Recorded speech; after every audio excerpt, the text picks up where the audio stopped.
What's up, guys? Welcome to another week, another Chillporeal stream, and this time I am lucky and grateful to have live from the UK the Golden Age Geek himself. What's going on, sir? Thank you for being here. I really appreciate you doing this with me. Yeah, hello there, and I'm very excited to do this. I always enjoy being on the Nerdporial Liveform YouTube channel. We always have fun on these streams. Yes, we do, and we've been covering your Star Trek journey so far. Yeah.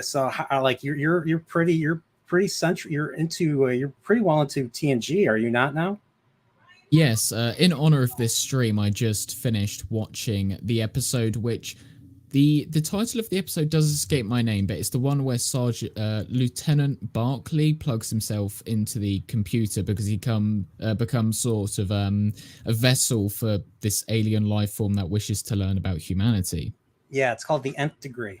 That's it. That's the one. Yeah, that's that. I've seen that one a few times, so that was a good one. Barkley is an interesting character. I'll say this: he has an interesting role here in TNG, but he has an even more interesting role later in Voyager with the Pathfinder project. That you'll learn about it once you watch Voyager. So. But before we do that, just want to say hi to the chat. Nas was here earlier. We got a certain White Cloak who should be in bed right now. So a certain horse, and we got Jacob Ironside. What's up? What's up, gents? Yeah, I'm doing this early today because Mr. Geek here is it's midnight by him, so we gotta do this as early as possible. So. Before we even do that, there's new merch. There's new Nerdporial merch in the merch store. I just recently put together a Stay Nerdporial hat. They took down my TNL hat for some reason. I didn't do anything offensive, but they took it down for reasons. And there's also, and no one's bought them yet, but I put Pips actually helped me put this together. There's a Nerdporial the Flamethrower shirt and other merchandise here, and at the back it says the kids will love it. So. Yeah. There's my my merch thing that nobody buys, but hey, it's there. So, and Mr. Zip's here too. What's up, Mr. Zip? So I got a question. Mr. Geek, by the way. Oh, sorry, Pips. Night, sir. But by the way, I got a question. Doctor Who. Now you talk about Doctor Who quite a bit. Obviously, you're from the UK. Doctor Who is it's quintessential English. It's like quintessential English science fiction. It's part of the institution, the entertainment institution in the UK. So, I know enough about it, but like I've never watched every single episode. Where would be a good place to start? Because I know there's a lot of missing arcs from especially the earlier seasons. It's the ones from the shows from the 60s. So I'm curious how far you've gotten. I'm curious how much have you watched all of Doctor Who, including the old show, the classic shows as well?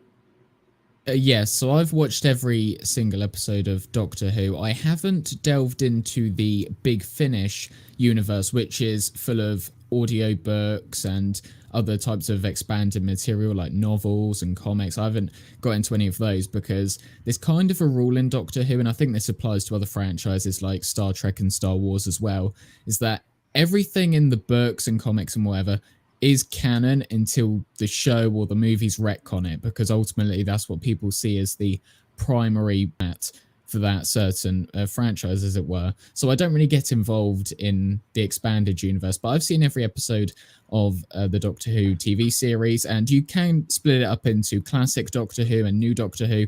I still just consider it one show, one series. As for starting points, I think there's really 3 points that are ideal for you to start from. So you could just go right back to 1963 and start with the first Doctor, William Hartnell. Is probably the most fitting, and you're probably going to get the most complete experience from that. But I would say the next one, if you don't want to start there, because what I find is the first and second Doctor stories, they are great and there's loads of gems in there. However, I do think because of the format of how they did episodes back then, when you have these stories, because the entire classic Doctor Who run, because British television was very different back then. I don't think the Americans adopted this, because watching the classic series of Star Trek, they didn't treat TV like this. But it's something I noticed in British TV is they'll take one episode or one complete story and they'll split it up into 6 to 8 parts. And each one's about 20 minutes to half an hour. So you're looking at some episodes take like 4 hours to watch. So that can sometimes turn me off to rewatching them, because I'm having to invest maybe days just to see one complete story. And also you have the pure historicals where there's no scientific elements to it, no sci-fi elements, just literally history playing out. So those things can kind of turn you off. But as I say, if you do want the complete Doctor experience, then perhaps you should watch that. I think it's just the eras that I revisit the least. The next point that I mentioned is the third Doctor's era, or John Pertwee's era, because it's the first series of color, because prior to this, all the episodes were shown in black and white, and this was the first set of episodes in color. And also it's very different. The Doctor is stranded on Earth. He becomes a part of UNIT, and the show does go into a different direction there. One thing I noticed was that the third Doctor, that's probably the stuff I remember the most. Third Doctor was all recovered, I believe. So there were episodes that were missing, but I think all the Third Doctor and after that has been recovered and restored.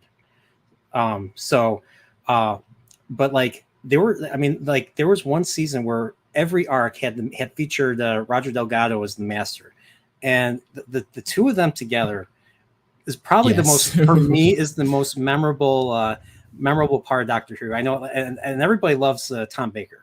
Tom Baker was actually in Star Wars. I don't know if you know this, but Tom Baker was in Star Wars Rebels. He was the Bendu creature, and we'll get into that when I talk about Ahsoka. So you don't have to watch it, sir, because it has all the same problems as most television now. So, but once again, Doctor Who third season. Or not, sorry, not third season, third Doctor. Yeah. But I love those episodes. They seem to be grounded on Earth. Like they didn't really go. They did go to places, but I think it was mostly on Earth, like you said, then dealing with UNIT and stuff happening on Earth. Like there was an arc called the Demons, where the Master pretends he's a priest to awaken a demon. It's the stupidest thing ever. And then there was the machine. There was the evil machine. Oh, the mind of evil. The mind of evil. And it shows you what your greatest fear is. Roger Delgado's Master's greatest fear was John Pertwee laughing and pointing at him. That was his greatest fear. I laughed when I saw that. Oh my God, that the series. And I was like, he's like, "Hello, goodbye, Doctor," and then all of a sudden the phone, like all of a sudden the phone, he gets bound by some rope that comes out of the phone. I was like it's like something Freddy Krueger would do in a Nightmare on Elm Street movie. So it was so ridiculous. But I'm sorry, I derailed you. I interrupted you. Keep going. No, it's fine. I love talking about John Pertwee's era, and I was actually talking about it on the weekly stream I do with Burunjaw, our Buffy streams. We went on this whole tangent of John Pertwee and his pain acting, his different funny faces that he makes when he's being strangled and shot, and all this. It's absolutely great. And John Pertwee is just a very good actor, and the company that he had, he was like best friends with Christopher Lee, who's also another beloved actor. And we're really past that age now of actors that really sort of hold weight when you hear their name, when you sort of detect their presence, because everyone nowadays, I feel like acting doesn't really have high requirements. It feels like anyone can sort of get into that industry, and not many people actually succeed or sort of meet our expectations. Whereas back then, particularly in the UK, I know whenever Americans always talk about actors, most of the actors, and I believe Patrick Stewart also had this story, is that they really do spend about 10 or so years doing theatre productions and going through classical acting, and they really get to appreciate the craft and learn about the history of it, and you go into more different methods, and it becomes a sort of field of study in a way where you really have to put your mind towards dedicating yourself, mind and soul and body, towards doing this. So yeah, John Pertwee, absolute badass. I mean, who can rock that outfit? Like no one else. Like, the smoking jacket and the cape, and how all the other doctors, they will go into some sort of intelligent speech and try and talk them down from violence. Whereas John Pertwee, you don't know if the guy's going to bloody like spin kick you in the face and like karate chop you and put you to the ground. Yeah, like he was probably the most. I mean, he was probably the most masculine doctor, and that would never work. That would never work nowadays. They would never have a doctor like him nowadays. So, and Roger Delgado's master, he does feel like a typical villain, like a James Bond type villain, with his cigar. He's sitting in his chair like, well, doctor, I have you in my sight. Not only that, he's like a cartoon villain. Like, yeah, he's a cartoon villain to the point. Now, that's not I'm not dissing Roger Delgado, but like, at the end of every arc, and especially when they introduce him, I think it's season 8 or something, he gets away in like a cartoonish fashion. He's like, ha, ha, ha, we'll meet again, doctor, and then he'll run off, and we won't see him again. Well, we will see him again in the next arc. So, but I don't know. I like that. I kind of like it when villains like there's weird, wacky ways where villains get away. I mean, it's done quite a bit in the anime Gatchaman, which came out around the same time in the early 70s. So, I mean, yeah, that's what kids that's what the kids back then. Now they're all farts. Oh, excuse me, sorry. Sorry, didn't mean to sound ageist. But kids back then, that's stuff they listened to, and it's way better than what we got now. So they don't even have cartoons now because they don't want, especially in the United States, they don't want people advertising to kids. So, well, speaking of like cartoon shows, I started watching G.I. Joe as well, the 1983 series, because I've heard people talking about it, and I thought, it looks great. And watching it, cartoons nowadays, or the ones that they do have, it feels very filtered. It's made for a very much younger audience, but extremely young audience. Whereas with a show like that, G.I. Joe, A Real American Hero, you can watch it as an older viewer and still appreciate the story and the characters, because it's like a classic Disney Pixar. They wrote it for all ages, not particularly just a younger audience, but those who are older can get something else from it that the younger viewers may not necessarily, pick up on and understand. So I think that increases the longevity of the series itself, because you never want to make something that you have to be in a certain mindset or a certain age in order to appreciate. You want to try and make it for everyone. So when people always describe the animated form as being for kids, I don't necessarily think that's the case. I mean, watching the DC animated universe movies, I bloody love each of those movies, and they're not just made for kids just because people who don't really get into pop culture, they'll look at something like that and be like, oh, well, let my kid watch that. But why do you think that wouldn't be for you just because it's in a different form? You said DC, where you're talking about all the films that are on like Max or something? The Flashpoint Paradox and, those type of films. Have you seen the Batman, The Killing Joke? Yeah. Okay. All right. That's probably the one thing I've seen. Like there's an old Batman the Animated Series movie that came out. I forget what it's called. Rise of the Phantasm. Mask of the Phantasm. I've still been meaning to see that movie after 3 decades. So yeah, like coming home from school, Batman the Animated Series used to be on every day. All like Looney Tunes, like Warner Brothers had quite a bit of cartoon, young kid influence. I mean, I used to watch the old Looney Tunes cartoons. Like they still showed them after school, either in the mornings or after school every day. And then they had the Tiny Toons, which is the theme that I use for the intro. This intro was from the Tiny Toons NES game. Tiny Toons is basically like a successor series to Looney Tunes, with younger Toons learning how to be loony from the classic characters and everything. You had Animaniacs. All those are being all those are being Animaniacs was rebooted. I think they're rebooting Tiny Toons actually in a few months. Yeah, it Are you even, are doesn't you even surprise familiar me, with Are you honestly. even familiar with Tiny Toons? I've never heard of it. Sorry. You've never heard of Tiny Toons? Wow, I've heard of Looney you're, Tunes. you're everybody's heard. Everybody's heard. Yeah, if they're living under a rock, not there. Looney Tunes. Yeah, Tiny Toons was big. It came out in 1990 in U.S. It's the same type of humor as Animaniacs. Not as goofy. You've heard of Animaniacs, right? No. Oh wow, this is those were before your time, dude. So, but yeah, those are classic. That's classic Warner Brothers. You heard of Batman the Animated Series, right? Yes, yes, yes. 1992. Paul Dini, Mark Hamill's the Joker, Kevin Conroy's Batman. Okay, good. All right. So there's some hope for you. You've heard of have you heard the 90s X-Men and Spider-Man cartoons? Yeah. Okay, good. Like I was like, so this was almost my last stream. no, it's not. I'm not like that. So Doctor Who, the one thing that brought a whole bunch of people together. Now I've been meaning to watch. I've watched one episode of Christopher Eccleston. I've watched one episode of David Tennant. I've seen a few episodes of Peter Capaldi, a few episodes of Matt Smith.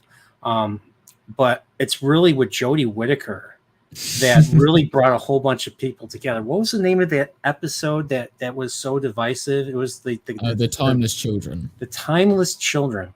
So I do know. What's up, Zax?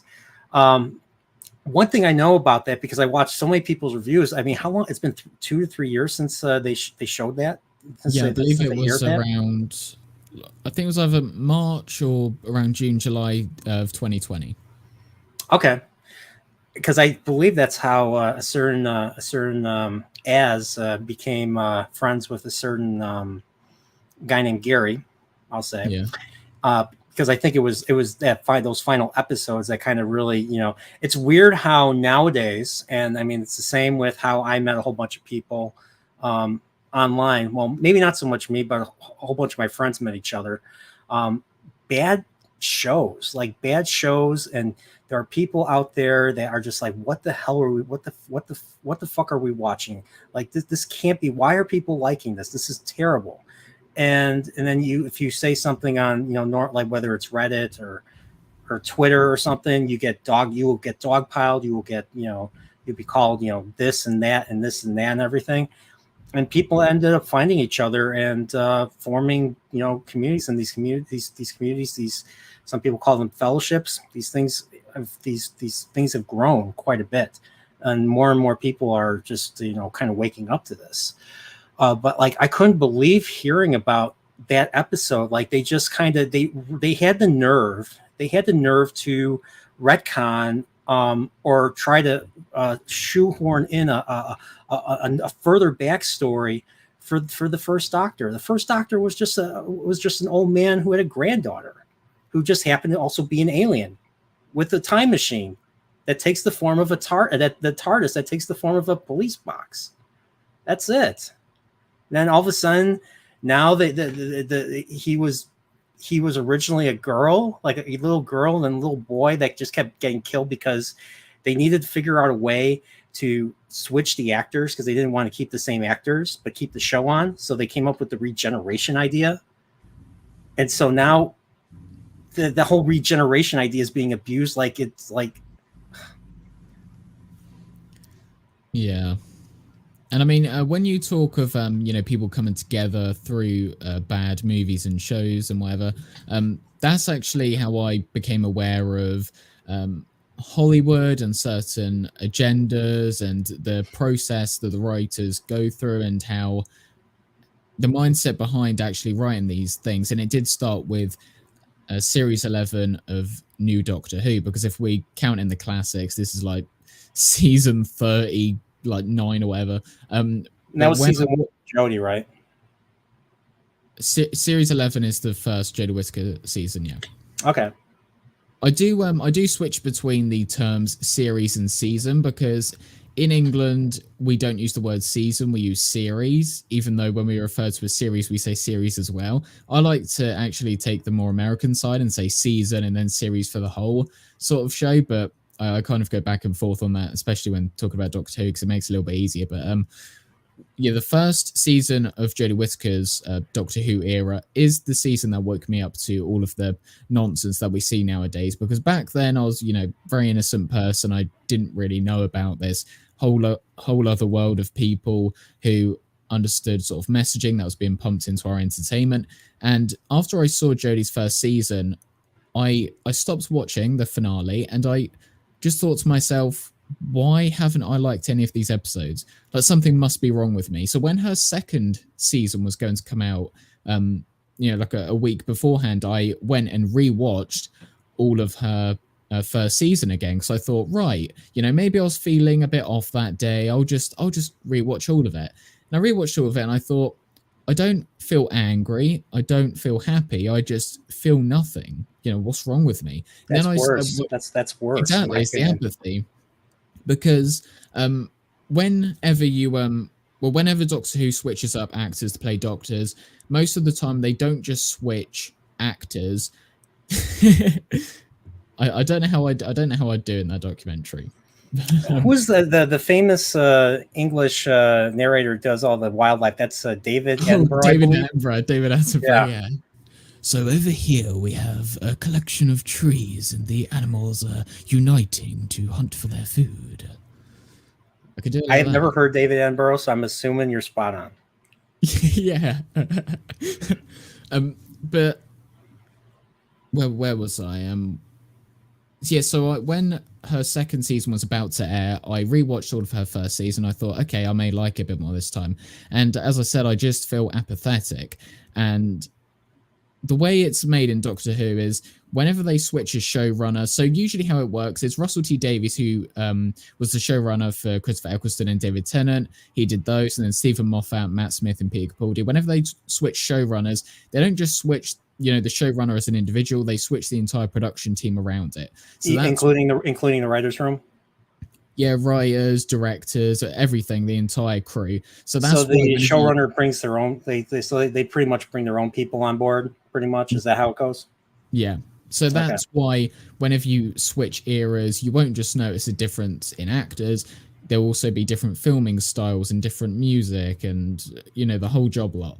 And it wasn't just Jodie as an actress. I didn't like her, but I also didn't like the music because it was non-existent. There was no music. And music, when there's a lack of music, you actually notice how important it is. Like, I see loads of YouTube channels that repost iconic scenes from movies and shows, but they remove the music. And sometimes when I watch those, a friend showed me the scene in the first Star Wars movie when Han, Luke, and Chewbacca, I believe, are walking to get their medals from Leia, and then you have the music playing in the background, but that person removed it. And I was thinking, wow, you don't really notice how essential the music is to a scene until you actually get rid of it. Yeah, it's a major contributor to what the director wants you to feel. Yeah, so like exactly. You feel when you hear da da da da da da da, you feel uplifted. Like I mean, to me, that theme is the payoff of the entire movie, of Luke becoming achieving what he wanted to achieve.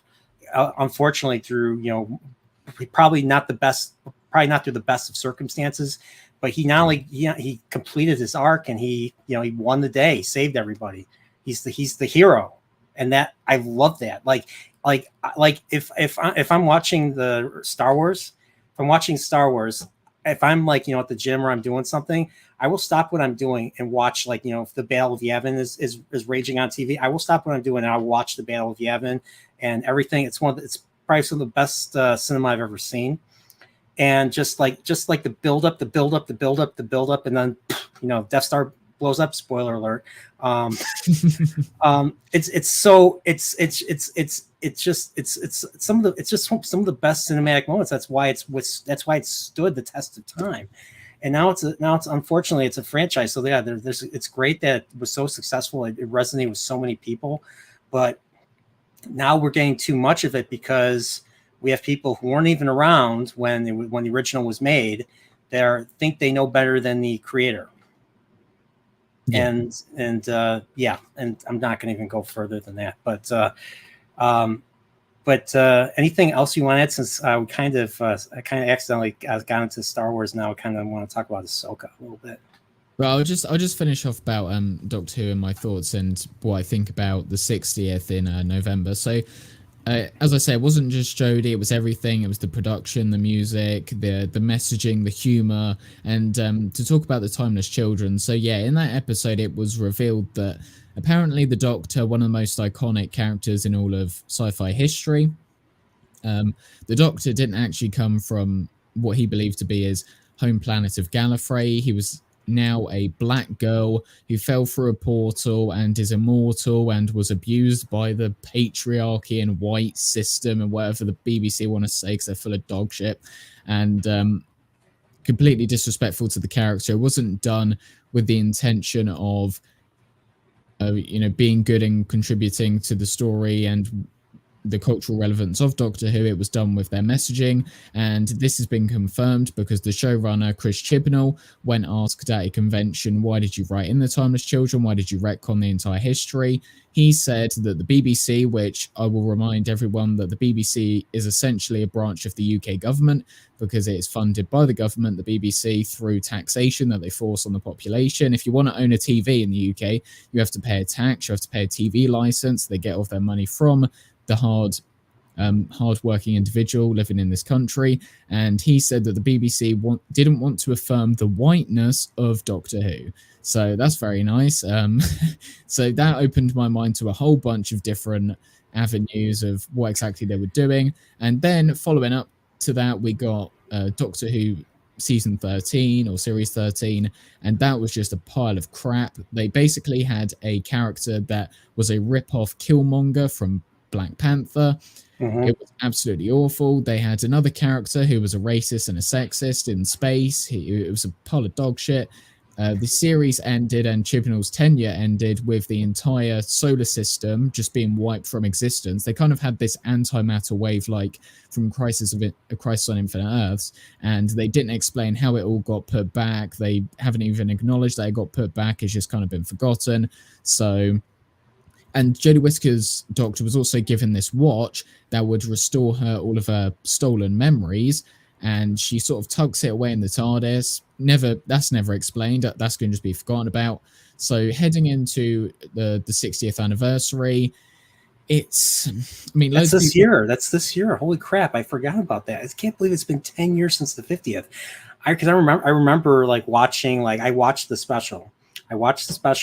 And one thing I really loved that I thought was one of the funniest things I've ever seen: the 5-ish Doctors. Yeah.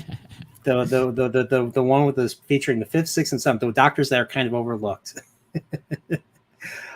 And it was some of the funniest parts. And they made that during the production of The Hobbit. So Peter Jackson and Ian McKellen in costume as Gandalf makes an appearance in that little thing. And Sylvester McCoy calls Peter Jackson and says, Hey, I'm trying to sneak into Doctor Who. I'm not going to be in for the shoot today. And then he's like, oh, fine, whatever. And then he goes to Ian McKellen. He's like, Ian, you're going to have to do this scene alone without Sylvester. And he's like, I think the scene will be better with me alone. That's just some of the funniest. That's some of the funniest stuff. And like every time Sylvester McCoy says, "I'm in a movie. I'm in a major motion picture directed by Peter Jackson," Colin Baker's like, "Shut the hell up, dude! Shut the fuck up." So, I don't know. I thought that was funny. I thought that was hilarious. And like we find out, like they're like, ooh, the what's his name? Who plays Captain Jack Hartnett? What's his actor's name again? John Barrowman. John Barrowman. The ironic thing is, he's secretly married and has kids. And I'm like, whoa, really? I was like, I didn't get it until I looked up. Oh, he's something that there's nothing wrong with, So, for quote Nosferatu the vampire asks me, have you ever ate eels in East London? And the answer to that is no. That does seem like a little bit of an odd question. Just Like, it came out of nowhere. Is yeah, that's our Nos. We love him. Eel. Have you ever had eel? I've had eel with like I've had eel with like sushi or something. Very salty. They're very salty. Let me see what this is.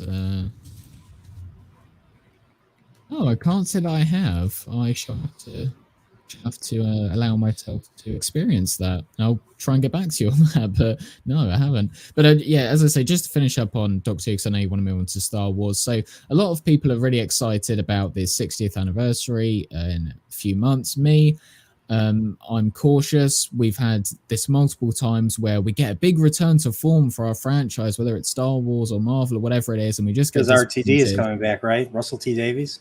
Yeah, so RTD is coming back. You know, yeah, he is. He's doing the 60th, and then he's doing a series on Disney Plus. And then after that, we don't know whether he's staying or not.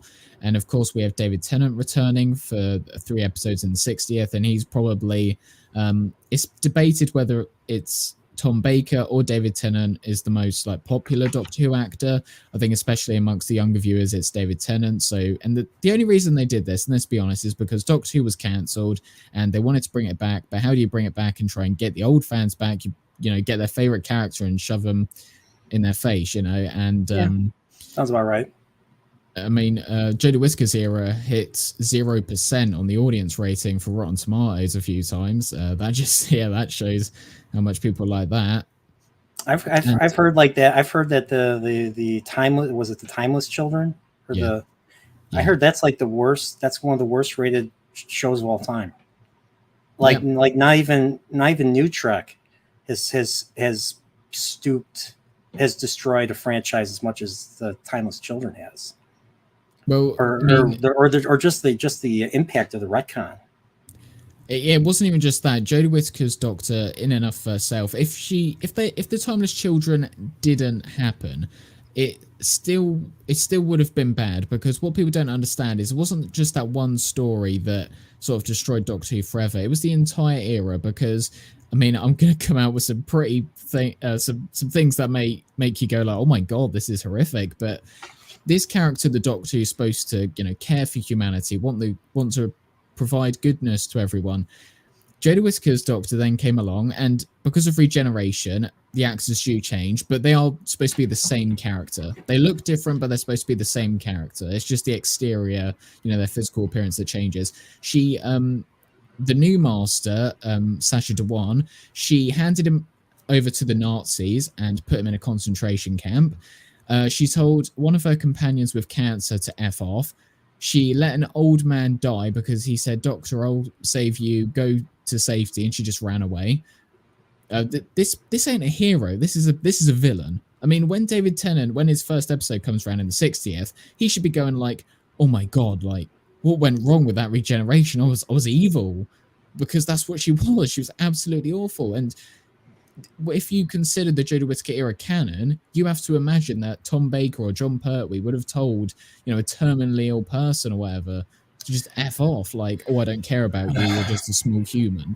But, you know, dude, I'm sorry that happened to you. I mean, like, I just feel bad. Like, so many franchises, so many, you know, properties that people really love are being, you know, having shit like this done to. I mean, this is like, I mean, things like this mean a lot to a lot of people. I mean, it's inspired people. Doctor Who has inspired people. Star Trek has inspired people. Wheel of Time, Star Wars, all those properties have inspired people in different forms, you know, to be better, whether, you know, academically or be more of a leader or just to be a better person in general. And then they're making shit like this. You're like seriously, like, what the fuck? Like, what are you trying to do? Are you trying to ruin society? I mean, honestly, like, what the fuck? Sorry. a little passionate there. Yeah, the people of today don't know the difference between good and bad, and it reflects in their material. Oh, God. Oh, boy. Mark Clark. Well, thank you. Mark Clark, a member of the Chillporeal Continuum, super chat for $4.99. Thank you, sir. He says, "I have no Who interest anymore. Whittaker, Chibnall killed it." Or should I read this like a Dalek? Should I read this like a Dalek? It's gonna be annoying. Like. "I've no Who interest anymore. Whittaker, Chibnall killed it. Exterminate." Sorry.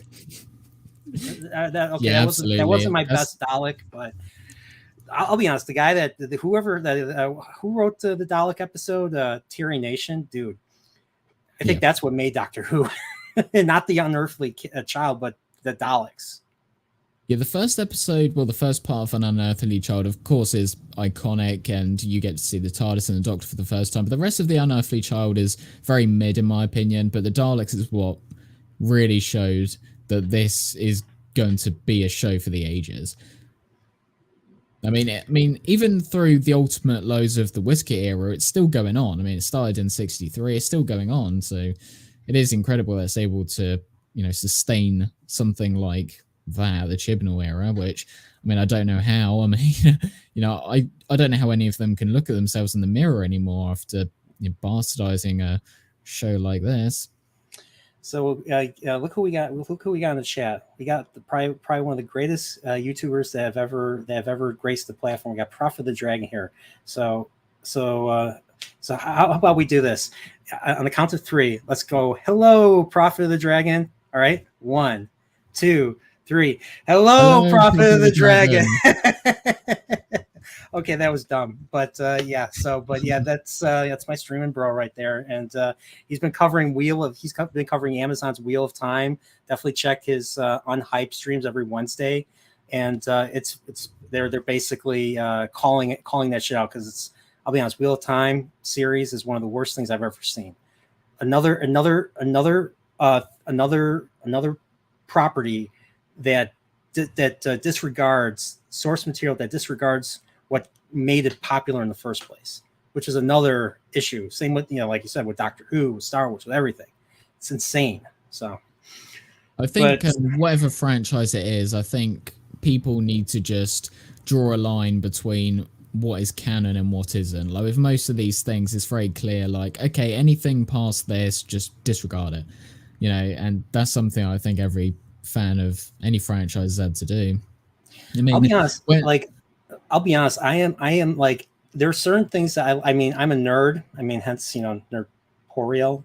I like consistency, but I am not so strict about like what's, like very strict about like particular canon, like just like very basic stuff, keep the characters consistent, keep some of the stories consistent. Don't like, retcon a story to suit another story.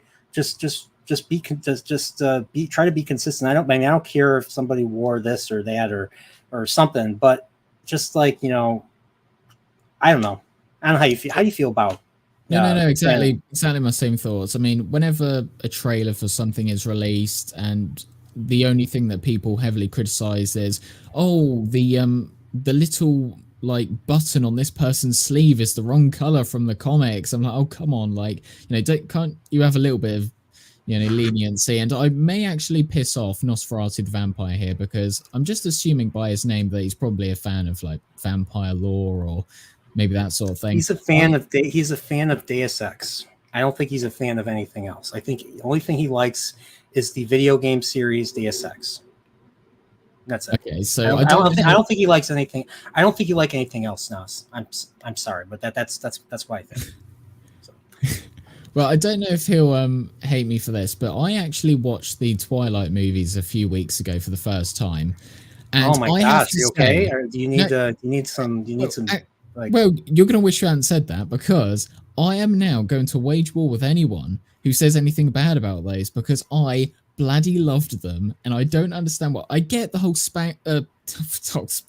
sparkly vampire thing, sure, but I don't care, because it's not destroying any canon or anything. It's its own little story, and I can just accept that for what it is, and I bloody love each of those movies. Bring it on. I mean, okay, all right, fair. I mean, I'll be honest, I've never seen them. Exactly. So I am part of the problem. All of these people. I admit it. I take responsibility. I was getting death threats on Twitter from people who absolutely hate this. I mean, I love the Twilight movies, and I think anyone who thinks badly of them because they haven't seen them, you have to watch them. No. The cinematography, second to none. The music, second to none. Absolutely amazing. No. I love those films. I will I will fight on the battlefield.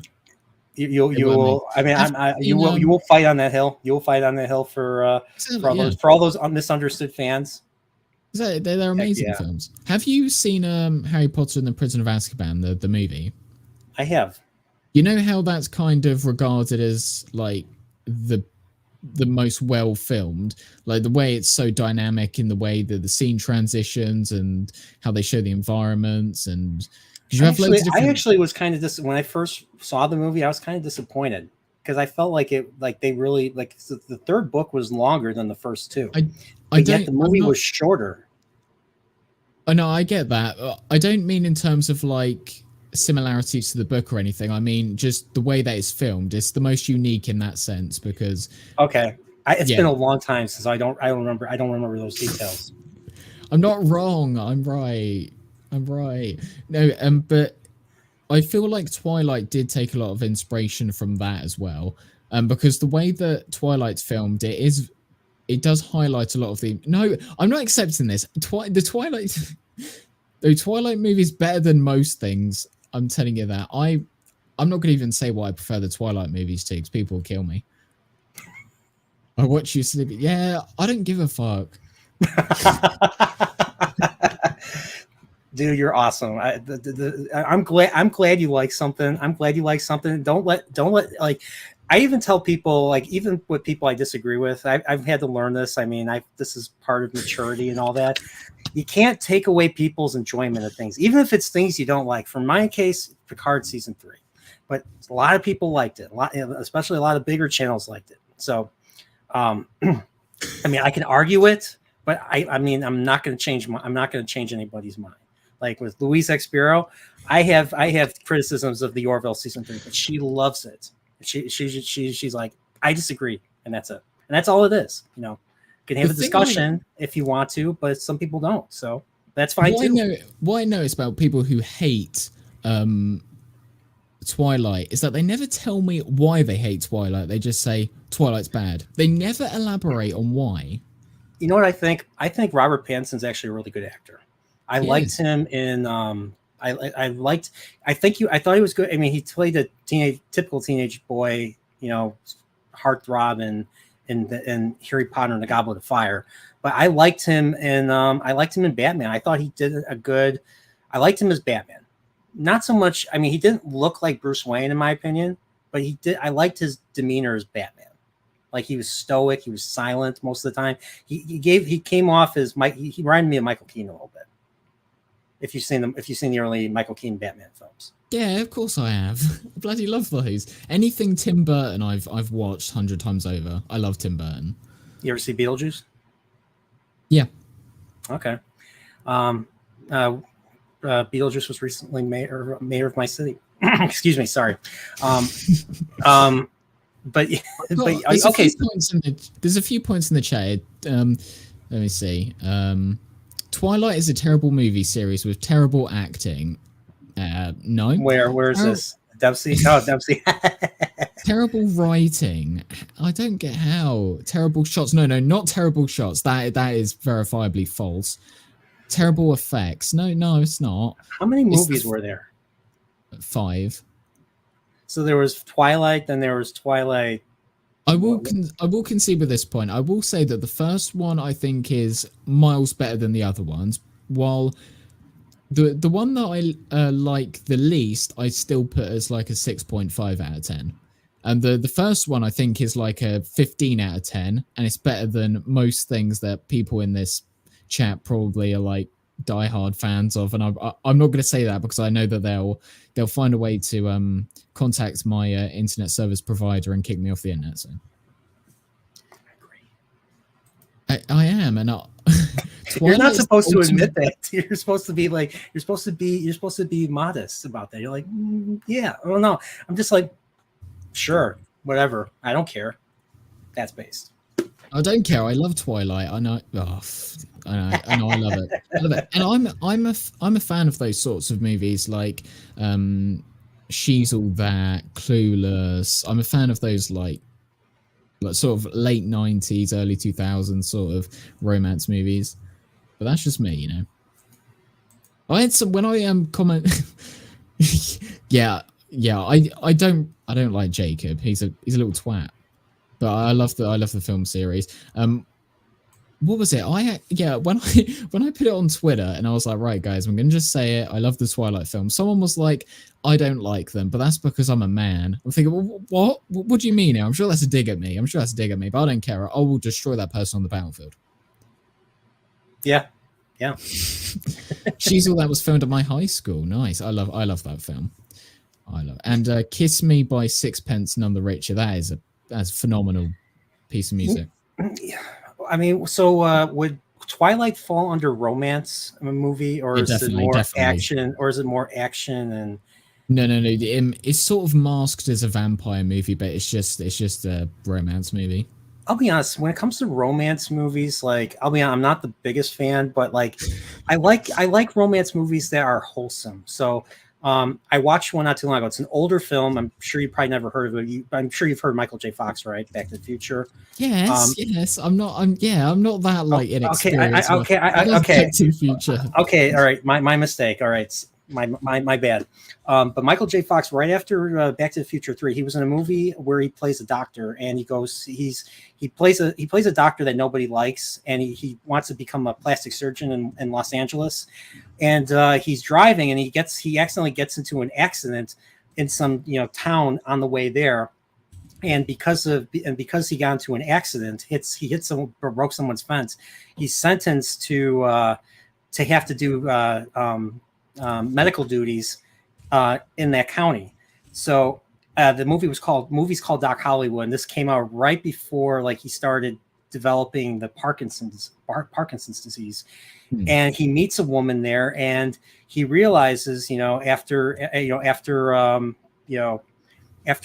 spending time there, and he finally found meaning. So when he ultimately did his time and left, did his civic duty and left the county, and went to work for George Hamilton and make tons of money, he realized he was leaving behind meaning, and so he went back and he actually went back, and I think he married the girl, and we got to for a PG-13 movie, we got to see some tits.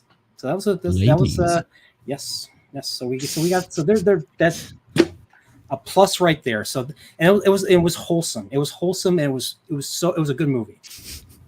And so I definitely recommend it. I think it's on HBO Max Max right now. So, but yeah, it's a good one. So unfortunately, Max is not available in the UK, which is annoying. Of course not. I'm assuming Paramount Plus is not, Paramount Plus is not in the UK either. I think we do have that, but we need to like pay for some other subscription or to get that. So yeah.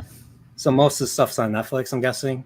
At least everything from Paramount, I know, is on Netflix. When all the articles were coming out, like Big Bang Theory removed from Netflix, all of Star Trek removed from Netflix, this and that, I was looking on my Netflix and I was like, it's still here for me. And then I learned that there's different content on each. Yeah, Star Trek used to be on it was on Amazon, it was on Netflix, it was on Hulu. And yes, it was also on it was on CBS All Access before it became, Paramount Plus. Now it's only on Paramount Plus because they wanted to be the Star Trek streamer, so they got what they wished after waiting for a long time for those licenses to dry up or something. Or I don't even know how the hell that works. But how did you like the musical? That musical was well, I stopped watching Strange New Worlds after 5 episodes because it's supposed to be 5 years before the original Star Trek. Original Star Trek, you watched the original Star Trek, right? Yes, you have. And that's how I actually first started talking to you, because you said on Twitter that you were watching Star Trek. I was like, well, really? And then we started our little working relationship right here. And but it's pretty much your professionals that are on a starship, and it's very naval. A lot of the because of the people that wrote the original Star Trek served in World War II. So you have that, and everybody was very formal on the Enterprise. Kirk was the captain. He had the final say of everything, and he you didn't say anything out of line. If you said something out of line, he would pull you aside. He would rotate your chair and he'd say, leave, like in the Balance of Terror, leave your bigotry in your quarters, Lieutenant Stiles. There's no room for it on the bridge. Now with Strange New Worlds, with Captain Friend Boss Pike, played by Anson Mount, and Anson Mount is perfect. Like I know he could pull off Captain Pike, original show. You've seen it, right? You've seen the Cage Menagerie. He's a harder ass than Kirk. Him in the wheelchair in the Menagerie is more based than the Captain Pike, the Friend Boss Pike in the Strange New Worlds. Like he lets his crew over him all the time, and he's just like there's points in the episode where he's like that's not how a captain acts. Like New Trek does not know how to write a captain. Are you telling me that the writers for the original series actually had life experience and knew the ways of the world? Oh, why would you suggest they were all World War II. They were all, it was 20 years post World War II. World War II ended in 1945. Star Trek started production in 1965 or 1964 and everything. And so Roddenberry served in the war. I think he was in the Air Force. And he and a whole bunch of other people on the production staff were familiar with naval practices. So you hear something like general quarters, that's a naval practice. I don't know anything about naval practices, so you're gonna have to chat, correct me if I'm screwing it up or anything. If Roman was here, I mean Roman's doing his own stream, Roman of the Empire. He was in the Navy he was an officer. He'd be correcting me like left and right. So. But yeah, these people had life experience, and it was more military based. I know, you go off into the unknown and everything, you're a science-based vessel, but it was still military. It was still run like a military. You're in space. You were in the most hazardous. You're in something more hazardous than any other place on Earth, including the sea. So there has to be discipline. There has to be a military discipline on the ship. But it's not there. Like this Starship Enterprise, the Strange New Worlds, is like a freaking moving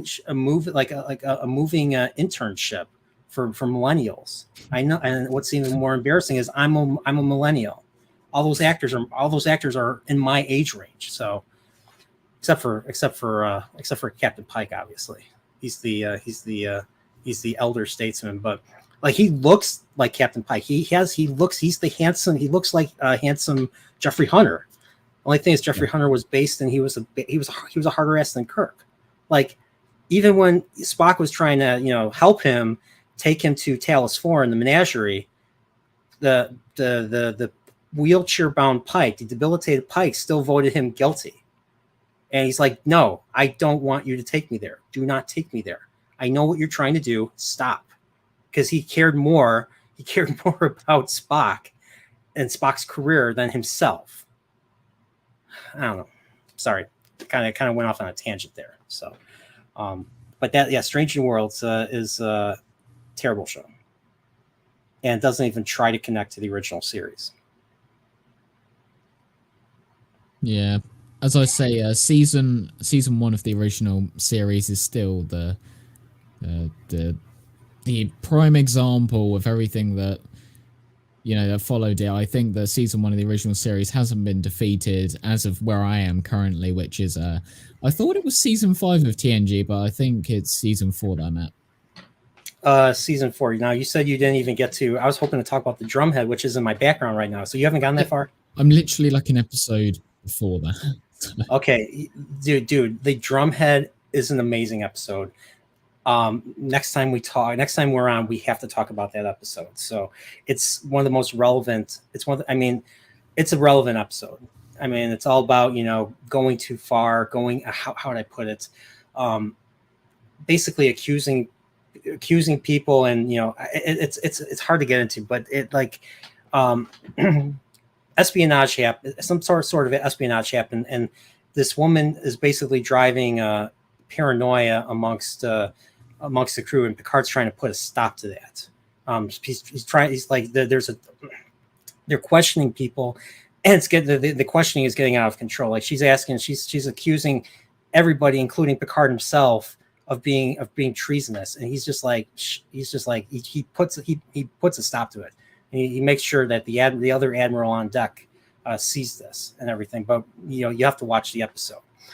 Do you want to hear about Ahsoka, or should I not even talk? Are you care about Ahsoka? No. I think I've some things to say about it because I've seen some clips, I've watched some streams, so I have a base understanding. So you want to know what Ahsoka is about? So Ahsoka is basically the long-awaited 5th season of Star Wars Rebels. And so it's been 5.5 years since that show ended. So how did it end? Well, Lothal is the planet where Rebels takes place. You have Grand Admiral Thrawn's trying to bombard the planet, and our heroes, Ezra Bridger and a whole bunch of others, are trying to save the city from Thrawn. And they're trying to get all the Imperials out of the capital. And so Ezra goes up, surrenders. He avoids the Emperor's in the show. The Emperor tries to tempt him. Have you seen Rebels, by the way? Have you seen any of those? Yeah, I've seen Rebels. Yeah, I used to watch that a lot. What do you think of? I was curious. Do you even remember? What do you think of Rebels? Did you like it or? I didn't think it was as good as the Clone Wars. I thought Rebels Rebels was, I would say, how I would summarize it. It was fun to have on in the background while you were doing some other things. I love Copa's. That's some fighting words. Sorry, I thought that was funny. But yeah, in regards to like the Clone Wars and Rebels, do you consider them canon to the original films or not? Because I know some people are very passionate about the expanded universe, and the animated shows do retcon a lot of that. Are you one of the fans of the EU, or do you accept the Clone Wars and Rebels, as having a position in the Star Wars canon? It's a hard one. I mean, I've only read a handful of books of the EU, so I've read Darth Plagueis. Big fan of James Luceno's books. He wrote like Darth Plagueis. He wrote the rise of Darth Vader. He wrote Labyrinth of Evil, which takes place right before the Revenge of the Sith book. If you ever read, I mean, one book that I would definitely recommend that's a novelization that's better than the movie is the Revenge of the Sith novelization. But I've only read a handful of books. Post Return of the Jedi, I've only read like a couple books, so I'm not as familiar with it. I did read the first Thrawn book, Heir to the Empire, a long time ago, and it was very good. It was very good. I don't think current Star Wars matches up to EU, but I'm not exactly an EU fan. I can't say that I'm a fan, honestly. So, I mean, Dark Empire was, I believe, the basis for Rise of Skywalker or Rise of Palpatine, whatever you want to call it. Oh, that film is I can't watch that without falling asleep. That is objectively one of the worst films of all time. Like The Last Jedi may have like split the fandom forever and it may have destroyed Star Wars, but The Rise of Skywalker is objectively a bad film. Yes, I agree with that. Like my brother and I watched the movie, we looked at each other and we laughed. So if you disagree, if anybody is listening and they disagree, that's fine. I mean, it's just we're just stating our opinions. We don't want to take away anybody's enjoyment of something, even if it's bad. So but with Star Wars, like one of my friends got me into the Clone Wars. He was watching it consistently when it first aired in the late 2000s, early 2010s, and then I got into it. I actually bought I still own the Blu-rays of the show, and I actually really, season 3 is really where it gets good with the Night Sister arc on Dathomir. And them bringing in Savage Opress, played by Clancy Brown, and then them bringing Darth Maul into it. I mean, that's really where the series got so good. And I like there was so much weight to what was going on. I love the arc. I love the arc structure that they did, where they would do 3-4 episode arcs. And I think in the later seasons, I think that its last 2 seasons, all the arcs I think were 4. Well, no, most of the arcs were 4. Or most of the arcs were 4 episodes, excuse me. But I mean, I guess I'd consider it canon, but now because of how soured I am when it comes to Star Wars, I don't know anymore, to be honest. I'll just say the movies. I don't acknowledge any of the Disney stuff. I mean, with the maybe exception of the Clone Wars. including season 7. I liked at least I liked the first 4 episodes and the last 4 episodes. Didn't really care for the middle arc with the I forget what they call those sisters on Coruscant. I thought they were annoying, and literally episodes 2 and 3 were like a non-story. Like they just kind of looped back around. Nothing was accomplished. So, but the final arc with Ahsoka, from Ahsoka's point of view, I loved how they tied that in with Revenge of the Sith. So we got to see Revenge of the Sith from her point of view. And I thought it was really interesting. I loved how they handled. She's on the ship with Maul, and they're both working together to survive Order 66 because they're on a starship full of clone troopers. And even with their Jedi abilities, they are having a hard time against them because they are outnumbered like so many to 1.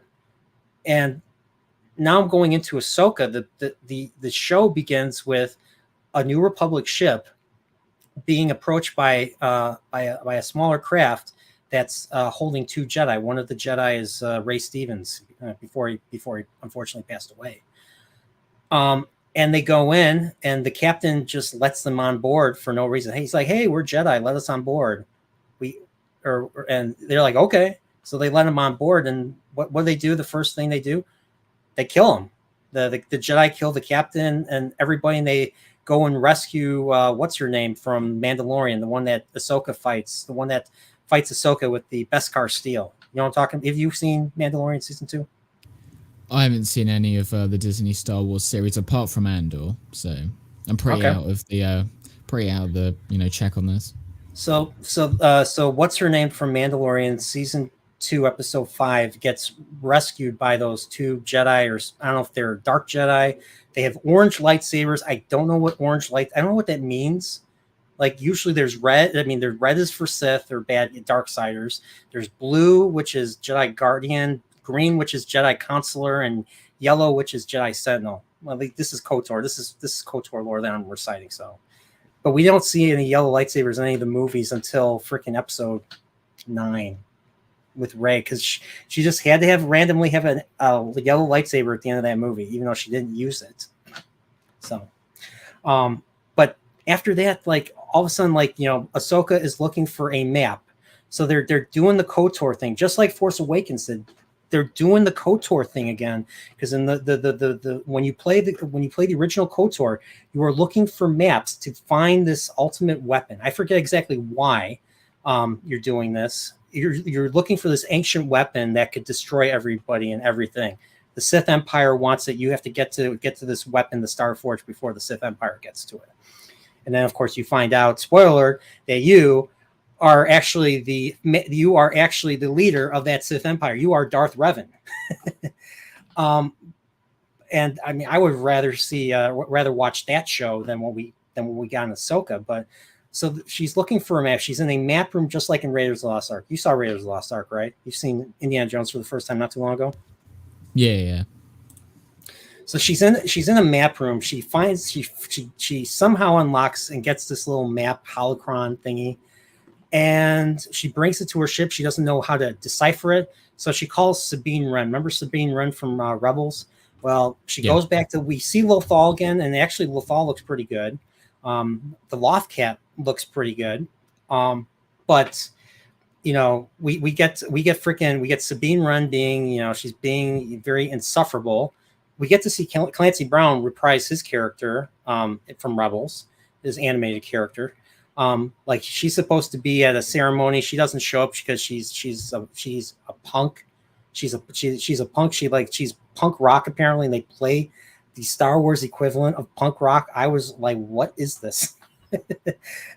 And her and Ahsoka meet up, and Ahsoka asks her to decipher the map, and she's like, yes, can I take it back to my shop? Because she's living where Ezra Bridger used to live in that high-rise Jetson-looking water tower place on Lothal.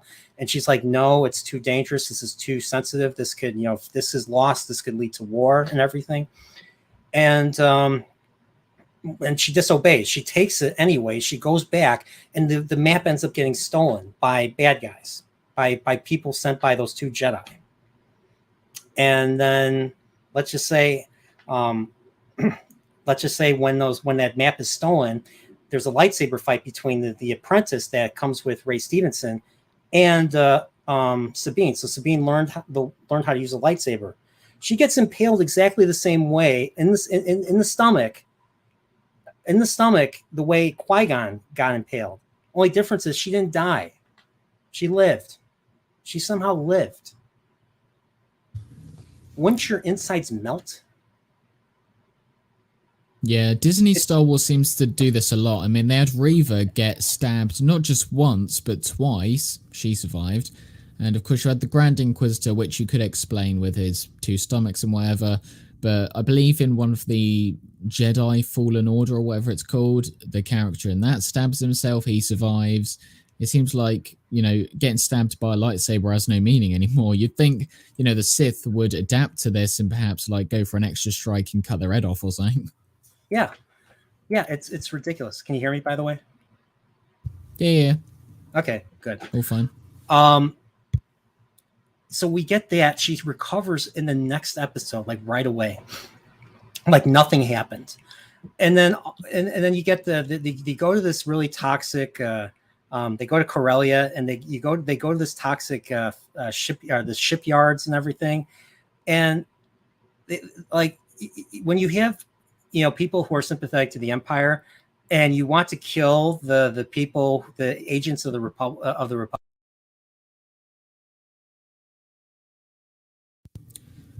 Oh, seems our host has got some mic problems at the moment. I guess I'll just take over the show for a little minute then. Is he back? Can you hear me? Yeah. Sorry. Yeah. Sorry. My mic's been. I was surprised my mic has been doing pretty good up to this point. So, but when you want to attack somebody, or you want to do a sneak attack, because you're a bad guy, you don't go for the Empire, and then you get shot by the good guys right away, or you get hit by the good guys right away. Like that was so stupid. And I'll be honest, between that and the lightsaber fights, it was boring. I mean, things happen because the script demanded to happen. So they go from point A to point B to point C to point D for, because the story just tells them to do it. There's not a whole lot of context to it. So that's basically the first two episodes. So they find out that they put a tracker on this one ship. Apparently there's HK droids. Remember the HK assassin droids? The ones they call you meatbag from KOTOR? I forget if you played KOTOR. Sorry. No. Yeah. I know this. So they go after that ship. So you have Hera Syndulla, you have Ahsoka, and I don't know, just a lot of Dave Filoni characters, a lot of plot armor, and I don't know. I'm probably not. I may or may not watch it, but I'm not expecting much. The visuals look nice. I'll be honest. I like the map, the effect, the look of the map that they activated. But other than that, the story itself was mediocre, and the execution, the fights, and everything just wasn't built up like the way you would build up something in original trilogy, the prequel trilogy. I don't know. I just didn't feel it. So, but that's basically Ahsoka. So I watch it, so you don't have to. So we thank you for your courage, your bravery. And I don't do shit like this. I don't like to watch crappy shows, but Ahsoka, there's so many shows that try to lure you in, if they're a sequel to something, or if they're following up on an older character. I watched Kenobi because I had a stake in Kenobi. I mean, he's in the original trilogy, he's in the prequel trilogy, he's an important character. That's why I watched it. I watched Andor. Because Pips recommended Andor, and Andor is better than this. I wouldn't even compare Andor to anything. I would just say Andor is very good itself. I love that show. Oh yeah, okay, there you go. When it comes to second seasons of these shows, what they do is they use the first season to sort of lure you in, but then in the second one they really show what they're going to do. So that could be the case with The Mandalorian, also The Witcher, and I'm gonna be very cautious when they announce the second season of Andor because I loved it so much, and I don't want them to destroy like what last good thing in the Star Wars universe we have. Okay. But hey, guys, we have that Rey movie coming out. Yeah, true. I don't know. I liked, there were episodes I did like of Andor. I liked how some of the episodes, some of the arcs, because it was divided to arcs, paid off. I didn't like how the season ended though. I thought I was expecting something more than what we actually got at the end. I was kind of underwhelmed by the finale. And there was something that they were setting up in the first episode that they just kind of threw away. That I think would have made the character a little bit more investable, or would have been there would have been an opportunity to get invested in Cassian Andor, especially with when it comes to his sister. I was hoping he'd find his sister, and then she would be mixed up with Imperials, and then the Imperials kill her, and then that's kind of where he just becomes, the jaded, character that we know, and him wanting to destroy the Empire for that reason. Kind of like there's a show called Man in the High Castle that kind of begins with a woman and her sister she meets her sister and she's mixed up with stuff, and then she gets killed by the Nazis. I mean, I was thinking this. I mean, I kind of thought of that. I was thinking that could have been Andor. That could have been Andor, not just starting something and then not paying it off like that. I think it could have worked. Yeah, I think what I liked most about Andor is they really gave the Empire some respect, in the sense of, in the other shows they're seen as cartoonish villains at best, but with Andor, the way it's filmed, you get to see executions, how they hang people, and it shows how much control they have over people with control of information and transportation and the economy. It really does. With the exception of the finale, I agree. I agree with that. Yeah. Because when the finale came, they were scared of the unarmed population. When what's her name, his mother, I forget her name, was her hologram was saying, "Oh, fight," and all that, and all they had were big giant wrenches. I'm like, why are you trying to cover that up? You're the Empire. You're space Nazis. You want to kill them. You want to have an excuse to shoot them. That would be terrifying. That would have been perfect. And I'd be like, whoa, shit. And then people would run, and then some people would try to fight them, and then there'd be investment in that town. And then Cassian would be in the middle of all that. And then plus there was all these people trying to get to him. And I was expecting something really big to happen. He just kind of goes in and he goes out. And I was just like, that's it. And then it started looking like Disney Star Wars again. And I was just like, ugh. I was like, no, you had something good there. 9 and 10, the end of episode 10 with Stellan Skarsgård's speech. I was like, dude, that's some of the best writing. That's some of the best writing in Star Wars I've ever heard. He's the standout character of the series. Yeah. So when his partner was like yelling at him and stuff, I was like, oh no, they're not doing this again, are they? With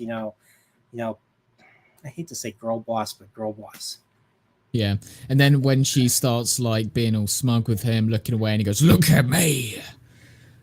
I think he was talking to the other girl, the girl that plays the Wave. Oh, that one. The one that's leading the missions. Yes. That I thought was great. But I'm talking about his partner in the shop. You know what I'm talking about, right? Yeah. I thought she was pretty insufferable. I was just like, why? I was like, no, why are they doing this to him? He's a great character.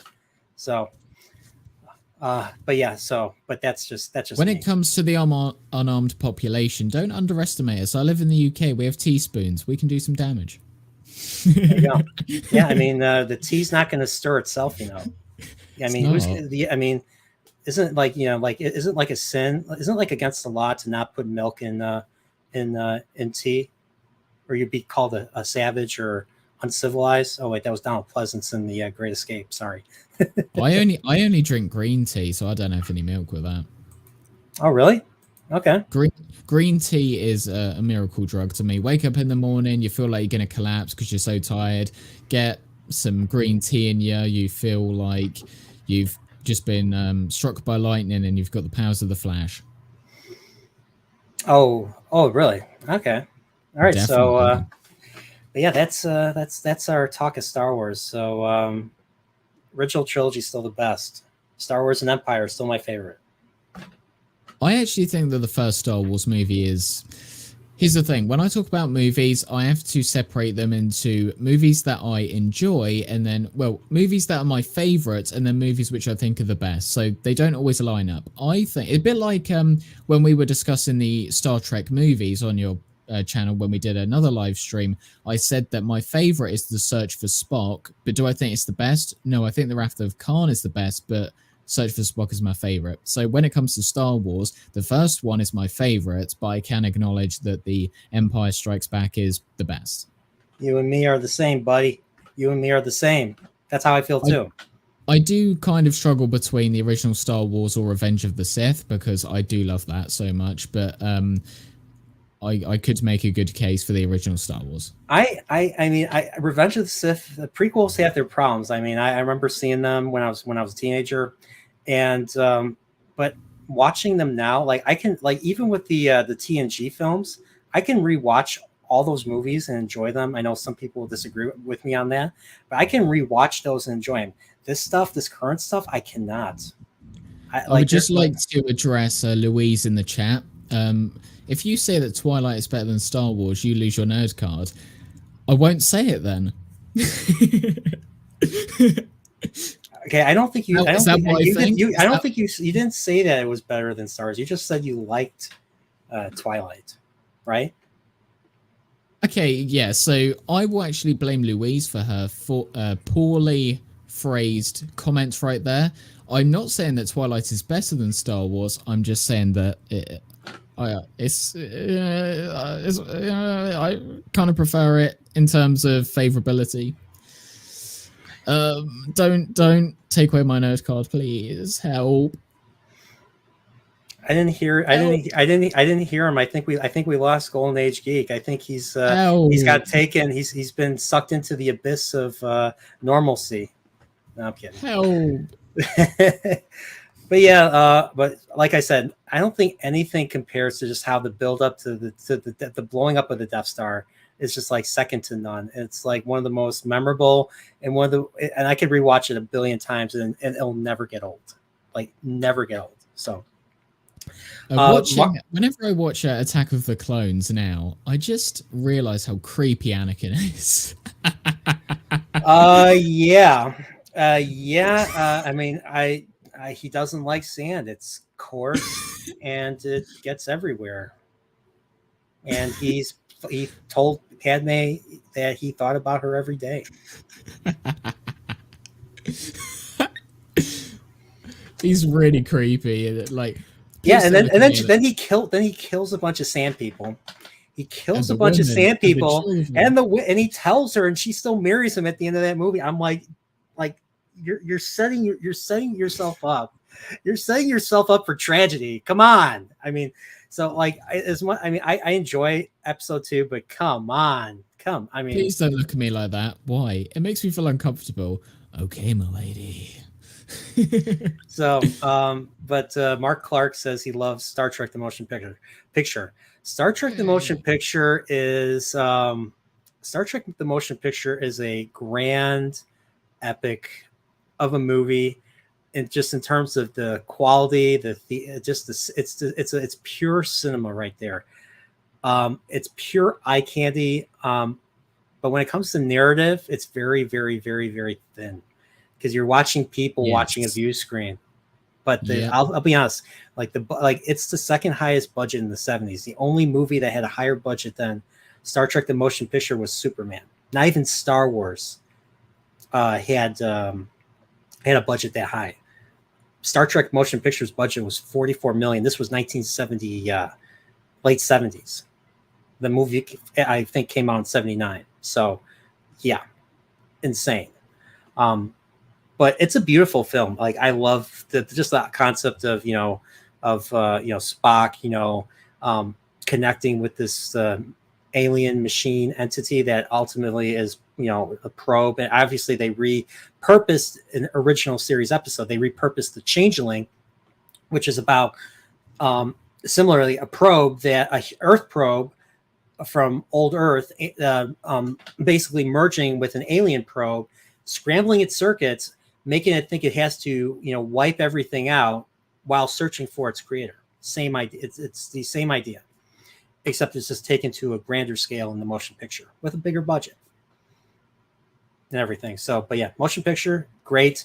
Own the director's cut, which is right where my finger is right now. Wait, right there. See that? So they got Godzilla, Criterion Collection, and then there's the motion picture. So definitely get the director's edition. That's the edition. It's like watching Lord of the Rings. Do not watch the theatricals. The theatrical is incomplete. The director's cut is the definitive version. Yeah, I like Star Trek the motion picture. Twilight's better. Come at me. Okay. All right. Okay. I don't think I heard anything. I think Golden Age Geek has his transmissions are being jammed. Help. So TNG. So let's talk about TNG. We're in the final stretch. So I got my Star Trek encyclopedia here to help me remember all the episodes. I don't remember TNG as well as the original series, but we're gonna talk about some of the episodes that you watch. So how far did we get? We've talked about. Did we talk about all season 1 last time?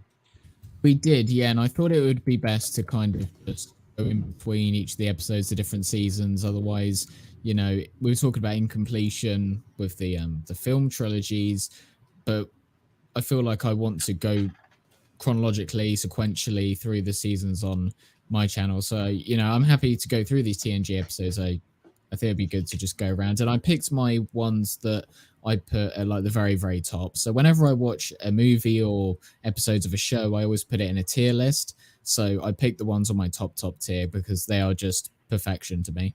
Okay. So what episode do you want to, what's on your list? So on my God tier list, I've put my most recent. Do you want to share your screen? Do you have it on your screen? No, well, I do, but there isn't really much to show, to be quite honest. It's just I'll just say whatever episode I'm doing. So the latest episode I watched, The Nth Degree, I thought was fabulous. So I've put that on my top tier. Nth Degree, that's the one that features Reg, and he's not addicted to the holodeck in this one, or is he? Doesn't he build something in the holodeck? Yes, he does. So I'm looking for Nth Degree. So I feel like I could recall the plot. So it doesn't like there's always like it's either an alien, directly an alien, or an alien probe that screws or that messes with the mind of someone on the crew, and it makes them do crazy shit. In this case, he ends up having like an IQ of 10 billion, and he starts building this thing that on the holodeck, and nobody can stop him. And he takes the Enterprise to the center of the galaxy, I believe, right? Isn't it the center of the galaxy? And they encounter this weird looking alien, non-corporeal creature ahead. I forget what they call him, but Syra is, I think, the name of the alien. I'm going to look up the alien. Syra. This is the encyclopedia I got. It's got Star Trek, the encyclopedia, 1998. Look at all this. It's beautiful. I prefer this over freaking Memory Alpha. Memory Alpha and Wikipedia, with all the crap that they're coming out with now, I don't think they know what to do with themselves. It's literally every fandom site. It's all been edited, and it's basically all of the people who write for those websites have just gone through a bunch of Reddit pages and have just copy and pasted. Okay. I don't know where it is. Nth Degree. Let me look again. So, okay, so that's one episode. What's another episode that really? Let's see. You watch Which one? The Wounded. The Wounded. Now that's a great one. That one I do remember. That is the first episode with the Cardassians. And you got Mark Alimo playing Gul Macet. And reason why that's important is because he plays a major character in Star Trek Deep Space Nine. He plays Gul Dukat. And Gul Dukat's basically a rival of Sisko because in Deep Space Nine, Dukat was originally the captain of the station, because originally Deep Space Nine was a Cardassian space station. So Dukat wants his position. He wants his seat back, and so he tries to do things that will undermine Captain Sisko or Commander Sisko at any cost. But yeah, this is his first appearance in Star Trek, and he is as important to the Cardassians. Him also, along with Andrew Robinson, they are both important to the development of the Cardassians with their acting. As important as they are, as Leonard Nimoy is to the Vulcans, to Spock, him and Mark Leonard, his father, Sarek. Same with Armin Shimmerman as Quark and everything, and the Ferengi. Yeah, like there are, and then Michael Dorn as Worf, the Klingons. So there are some actors that are very, I feel, are very influential and very important to their roles. Like, I mean, heck, Armin Shimmerman's on Twitter, and he's talking about, like, he's part of the writer's strike, which I fully support. The writer's strike and the Screen Actors Guild strike, I fully support. But I like Armin Shimmerman quite a bit, and I literally wrote, saying nothing, like, sir, you are a reason why I think Star Trek has withstood the test of time. Well, I don't think I put it that way, but that's why I put. I wanted to leave something nice, and if he's ever like at a convention, I would want to get a picture with him. Sorry, I kind of derailed that. No, it's fine. So The Wounded. So what did you think? So did you recognize who plays Captain Maxwell? I did, and I did know where else I've seen him, but I do actually no. I do remember now. I do remember because I was discussing this with someone else. He plays the what's he called? The warden. Person in Shawshank Redemption. That's right. So that when he takes down the poster and you see him and it backs away, he's looking in. That's him. That's the same actor. And yeah, he was. I thought he was. Yeah, he was great. I loved it. It was a very deep episode. It was really the first episode that really fleshed out O'Brien, Chief O'Brien. Yeah, because that Chief O'Brien, he was just known as the guy in the transporter room, but this one actually gave him a character. Yeah, he served with Captain Maxwell. They sent him over to talk. So Maxwell believes the Cardassians are up to no good. Like they're starting to arm. They're doing all these illegal things, and he's taking his ship. I forget the name of the ship, but he's basically destroying ship after ship. So the Enterprise is working with the other with Gul Macet and the other Cardassians to to stop him. And it gets to a point where if any more damage is done, they could go to war. So they send O'Brien over, and O'Brien talks him out of doing what he's doing. And there's a beautiful moment where they sing. They sing together because they served. They served in a war. There was a Cardassian Federation war, I believe, that took place earlier in the 24th century. So O'Brien is a veteran, is a war veteran, and so he is harboring in that episode. He is harboring, I don't know if I'd go as far as say hatred, but like. Well, actually, no. He doesn't hate them. There's a telling line. I don't know if you remember this. This is when he's talking to I think it's the Glenn, the second in command. So the second in command is trying to start conversation with O'Brien. O'Brien's usually quiet. So the Cardassians are usually the loquacious, extroverted. They like to talk and and have conversations and everything. And if I remember correctly, O'Brien says to him, he's like, "I don't hate you. I hate you for what you made me," or or I forget how he put it exactly. You know what I'm talking about, right? Yeah. Let me see if I can find it. What did you like about The Wounded? I did like the exploration of O'Brien, because up until this point, I didn't really know that he had any sort of significance to the other Star Trek shows. I do know that he is actually a main character in, is it Deep Space Nine? That's right.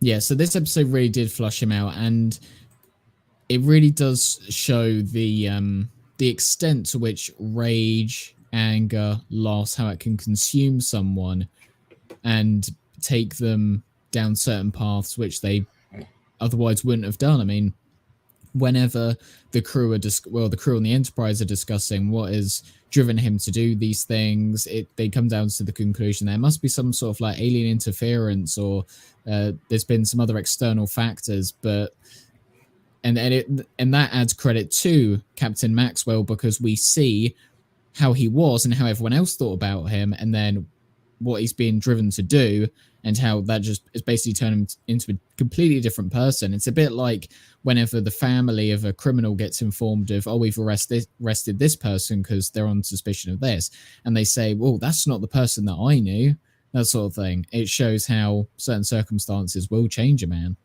Yes, absolutely. I think this is the scene right here that I was talking about. So let's see if I can find what he says. Because of you. Oh, perfect. Perfect. I just got to go back a few seconds.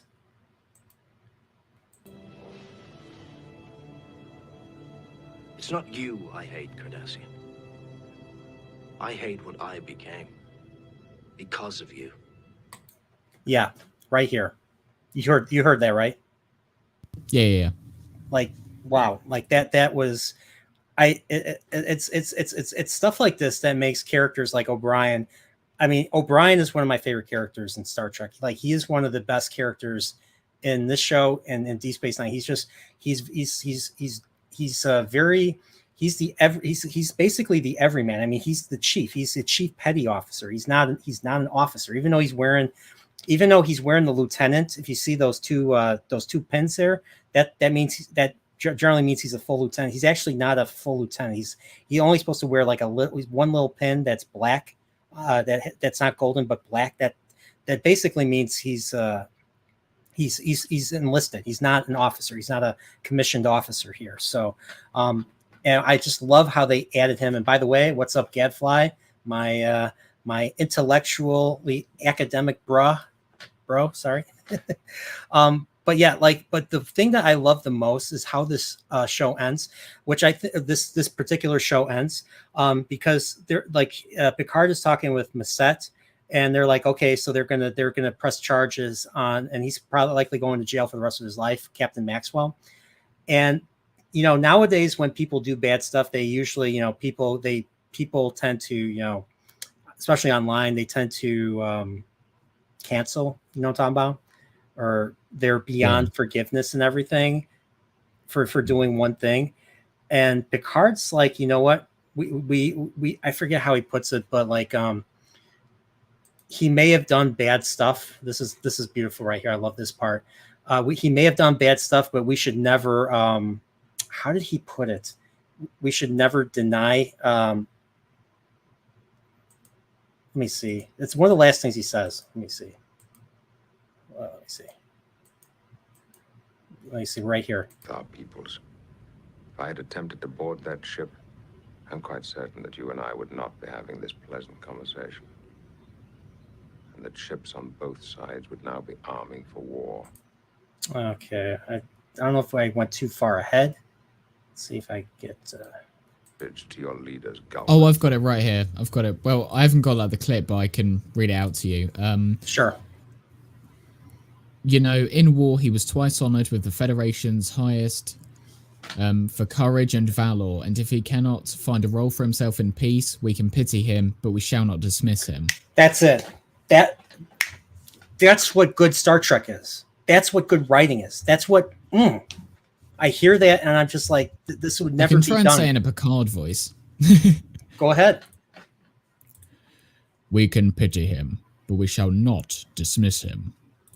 I love this. Sorry. I it's like this. It's moments like this that really. This is why I like Star Trek, and this is why I like with the new stuff. It's heartbreaking, but yet at the same time, it's like Yoda says, and like you saw Best of Both Worlds, right? Yeah. You'd be surprised, but I think what scene is the most important in that two-parter? It's the scene with Guinan and Riker. So this is after Picard gets taken by the Borg. He is Locutus. and they are going after the Borg cube, and like their weapon failed. They are at an all-time low, and but yet they're still going after them. I think the Beowulf 359 already happened, or no, it didn't happen yet. They're on their way, and Riker goes into the ready room and looks at Picard's empty chair. And maybe I'll show that. Picard's. Oh. I don't know if you want to show your whole screen. I was just, I don't know if there was any. Yeah, I keep forgetting. So do I even have that? I don't think I have that up. But okay, but going back. So Guinan just shows us. So he says, "What would you do?" And of course, there's nobody there. The chair is empty. Then all of a sudden, Guinan shows up, and she literally says, "Riker, you're going to have to let go of Picard." And Riker's like, "I don't understand. I tried to kill him today." He's like, "You tried," and she's like, "You tried to kill that what was on the Borg cube, not Picard. You have to let go of Picard." He's like, "Well, he wrote the whole book on the ship. Everything is, everything. All of us are here because of him." And she's like, "Well, it's time to throw that book away." She says, my relationship with Picard is beyond friendship, beyond family. Yet I will let him go. And I thought that I mean, like to this day, like because I've dealt with loss, and I always think about that scene, and I wouldn't be surprised if George Lucas thought of that scene when he had Yoda telling Anakin to learn to let go. You know what I'm talking about, right? In Revenge of the Sith. Yeah. Probably has nothing to do with it, but I don't know. I think Star Trek did it first, and they did it better. So, but you Best of Both Worlds was another one that you really liked. What do you think of that one? It's considered the best episode of all of Star Trek. Well, I like that episode and I like the idea of the Borg in general, and I believe I have their first appearance also on this list. Q Who. The idea of Q Who. The idea of the Borg, it is very much it highlights the not just the crew of the Enterprise, but also the Federation. Everyone goes out into the universe on the Enterprise. They want to explore. They want to learn more about the universe. They want to very much find that human side of life out there, not just compelled by logic, but emotion, feelings, creativity, how different worlds form. But then you have the Borg, which is literally this like indestructible force that just sweeps over all these planets, just integrating everyone into the hive mind. And their ship it's very bland, but that's what it's very ordered. It's a cube. Yes. It's very ordered because it's very minimalistic, but it does what it needs to do because there is that lack of comfort, that lack of humanity on there. Whereas the Enterprise, especially the Enterprise D, is like a hotel on wheels. Like it's just a big hotel with the different rooms. Then you have like the swimming pools, and then the yoga room. Okay, not quite, but yeah, I get what I do get what you're saying. Yeah, it's a very different type of ship, but even the Enterprise D is still the flagship, and I think it's still the most powerful. I mean, it's not quite the warship that the Defiant is, which you'll meet in Deep Space Nine. But what's funny is the Borg. So the Borg have changed throughout the series. So, but did you know that the Borg were not originally in Q Who? Well, I mean, they appeared physically in Q Who, but they were actually referenced to in the finale of season 1, the neutral zone. Because they go into the neutral zone. I don't know how the Borg cube went from the neutral zone to all the way to the J25 sector that is in Q Who, but the planets along the neutral zone have been scooped up. Yeah, and they mentioned. Vanished. Yeah, they mentioned that like all the communication centers or something got destroyed and colonies disappeared. Yeah, Whole colonies disappeared. So Q Who, they actually briefly referenced the neutral zone, and then of course we actually in Best of Both Worlds Part 1 we actually see a whole colony, nothing left but a crater. Like, and of course I believe it was a matte painting that they showed, but dude, that's insane. Like you can only imagine imagine the scene with the Borg cube coming down onto the planet, using its massive tractor beam, using its cutting beam, and then just, and just like scooping up the entire colony. Like, you kind of saw a little bit of that in the battle with the cube in part 1, where it slices into the saucer section and grabs like a bunch of decks with it. You know what I mean? Yeah. I think they did in Q-Who. They used that same exact effect for Best of Both Worlds. But yeah, like, it's insane what they can do. And originally, I think they were in Q-Who, they were unstoppable. Like, the Q-Who, they didn't assimilate. They just simply took your technology and killed you. They had their own. Originally, they had their own nursery. They didn't have to. They didn't have to assimilate. It wasn't until Locutus that they came up with the concept of assimilation, and not only assimilation, but like, everything. Like, they take everything that you are and apply it to them. That's why because throughout part 1, they're developing this super weapon based on like, the data that they got from Q-Who, but also based on their first encounter with the Borg in part 1. And you see, like, they're rewatching the clip of how the frequencies of the phaser changed, and it actually did some damage to the tractor. Like, they actually were able to destroy the tractor beam and get the fuck out and hide in the nebula. Yeah. And then they built a weapon based on that. But the thing is, they caught Picard, and Picard knew everything, all the data about it, and they managed to learn it and develop a defense right away. I mean, that's how part 2 starts. It's insane. Yeah, like, the Borg are very much, well, from what I've seen, because I know the Borg go on, because as you've mentioned, there are different sort of stages in the Borg development. Right now, when I think of Borg, because of the information I've got, they're essentially anti-life, just robotic, logical creatures that just want to, as you say, assimilate. But I do know it's the Borg sort of go on to be these like sort of gooey creatures with a queen. And is there anything you could tease about that? About a queen? I think the queen was a bad idea, to be honest. But you won't see the queen until First Contact. I'll be honest with you. I would watch the episodes in chronological order the best you can. So, like, some people would watch all TNG and then watch the TNG films and then go back and watch Deep Space Nine. The problem with that is there's characters that may or may not end in one of the movies that originally appeared in an early episode, Deep Space Nine, for instance. So my suggestion would be to watch the Deep Space, to try to watch them in chronological order the best you can. So, like, season 1 Deep Space Nine takes place during TNG season 6, and then Deep Space Nine season 2 takes place during TNG season 7. Right.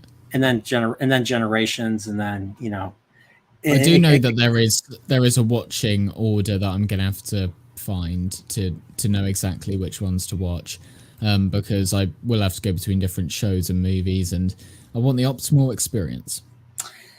So Admiral Teague here for $2, and of course he has the timeless Commodore Decker as his avatar. He asks, should Trek baddies strand foes near Armus? I would. I'll let you answer that, Mr. Golden Age Geek. What do you think? Should Armus? Armus is the oil monster that kills Tasha Yar. Oh. Yeah, that guy. I guess. Strand foes. Strand. Oh, okay. I know what you mean. Yeah.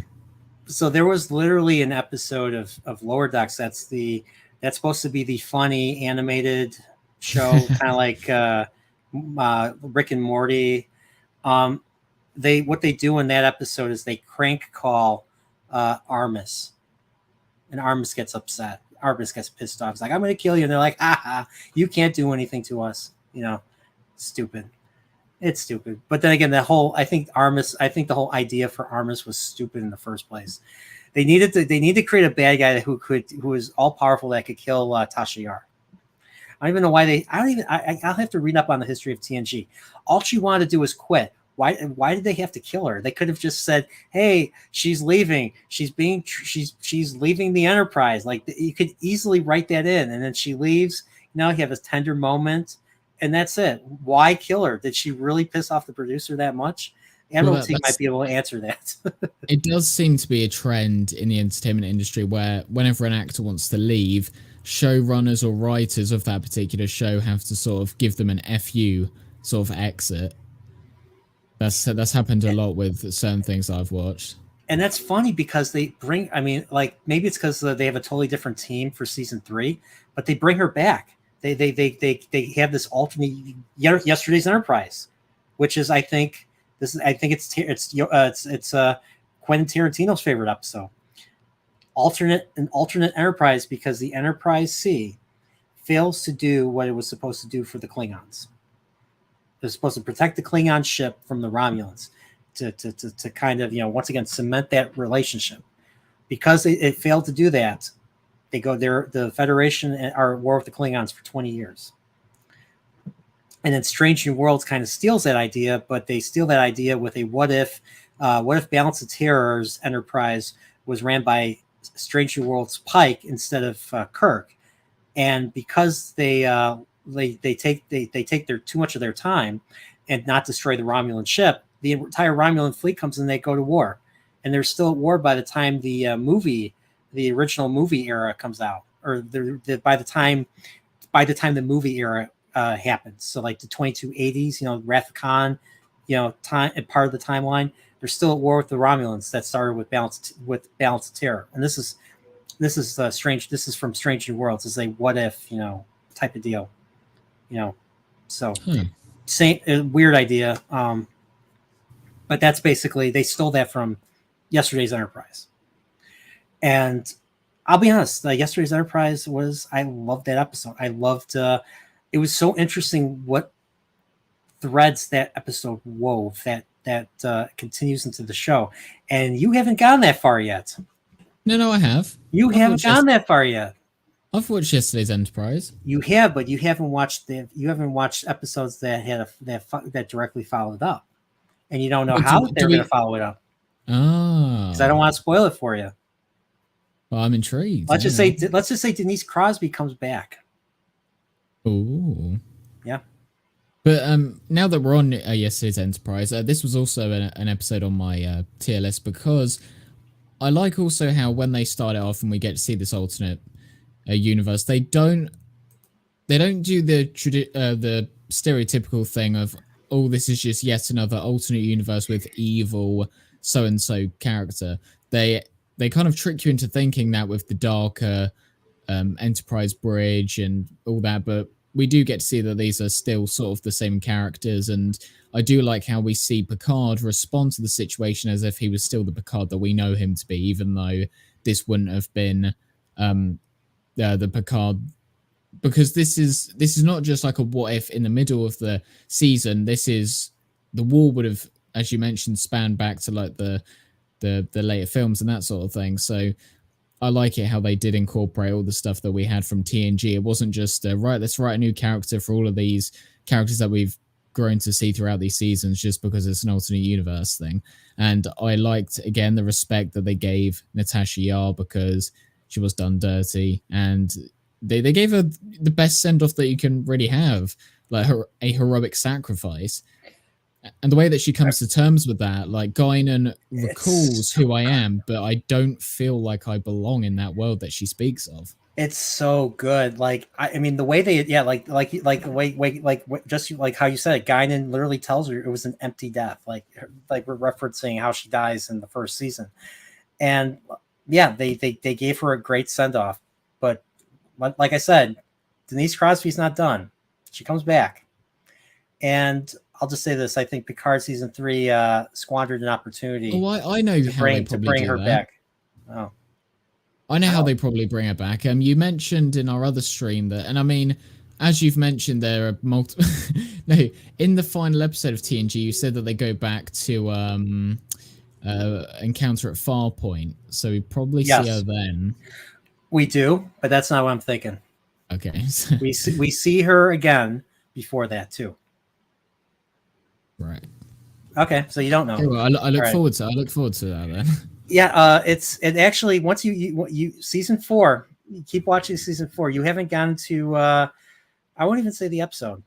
I won't even say that there's an episode where we hear her but we don't see her, and then we see her.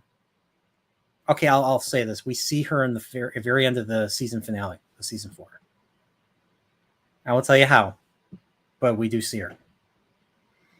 Right. And it's a very like, let's just say her talking to Picard is a very interesting scene in part 2. I won't say how or why or what, or I won't give you any details, but you'll know what I mean when you see it, and we'll have to talk about it again. So Definitely. So out of the seasons so far, do you think season 4 is the best? Do you think it just keeps getting better, or do you think season 3 is the better season?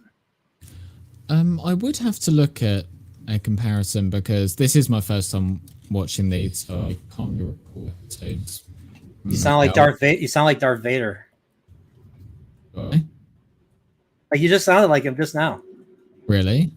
Now you sound normal, but Oh. you had that breathy that menacing voice for a second. I was like, whoa. I'll have to play that back after we're done. I'll have to hear what that sounded like. It was brief though. It was brief, but I heard it. Chat, did you hear it? God help me. Help. And we got Mark Clark for $1.99. Tasha makes a pointed entry. He's not wrong. Mark Clark is not wrong. So thank you. Thank you, so sir. I'm looking at season 3. Let's see. Sins of the Father. Sins of the frickin' Father. I don't think you want to. Oh, okay. What? That wasn't one of my favorite episodes. You didn't like Sins of the Father? I thought it was just okay. But to be honest, though, you did not like Sins of the Father. That's like one of the best episodes. It's one of the earliest episodes that starts an arc for Worf. It makes. Sorry. I'm not really a fan of any of like the Klingon focused episodes. Oh, I have to say, dude. I'm just not. So what are you? Where are you? Are you pro Romulan? He's pro. I think he's pro Romulan. Help. Season 3 and season 4, I hear amongst other Star Trek fans that's kind of considered like the golden age. Like season 3, 4, and 5 are usually considered of highest quality. I don't know what you'd say about that. I would say season 4 is probably a bit more consistent in my opinion. Season 4 is what again? A bit more consistent. Okay, that's fair. So season 3, I think, is really where this show really it was a noticeable quality difference. Yeah. So I think season 3 is also when they introduced the new suit design, right? Because before it was very like baggy, tight. It was originally very tight. They're like they're super duper tight, and the actors hated it. So they got more comfortable outfits, and they made all the they made all the extras wear the tight uniforms and everything. So, but yeah, season 3 had Best of Both Worlds Part 1. It had the Sins of the Father. It had what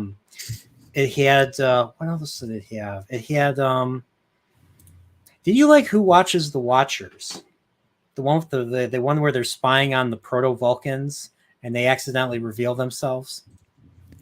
Let's see. I'll just pull it up. And then that's the one where Picard brings one up to the ship to kind of explain who they are, even though he's violating the Prime Directive. Oh, this one. I like this one. Yeah. I like that one. Yeah. Who Watches the Watchers was a good one. Chat. What season 3 episodes really stood out for you? Let me see. I'm gonna look. I'm gonna look at my Star Trek encyclopedia from 1997, 98 that I still have. So what's funny was I was reading this while I was playing Zelda Ocarina of Time. That's I got both of these. These are my favorite Christmas presents that year. I liked The Hunted. That's a good one. Yeah, The Hunted is the one with James Cromwell. I think runs this one planet, and they have a super. They have their own version of Khan, a guy who is a weapon, who is who was trying to basically run away from the state, basically. And no matter what they do, they can't catch him. I think his character's name was Roga Dinar, I believe. And what was? Oh, I just had this one. What was Sarek. it? The Offspring was good as well. Oh, dude, the Offspring. Every time that episode ends, I do not have a dry eye. No matter how many times I watch the episode, I never have a dry eye, especially when Data is saying goodbye to his daughter Lel. I'm thinking about it now. I'm getting teary-eyed right now thinking about it. And he's just like, I can't feel it. And then she's like, well, I'll feel it for both of us. And then she dies. Dude. Sorry. it's one of the most emotional episodes I've ever seen. It's one of the best episodes of television I've ever seen. Like, TNG has some of the best episodes ever written in television, in the television medium. If I may be so bold. So No, definitely.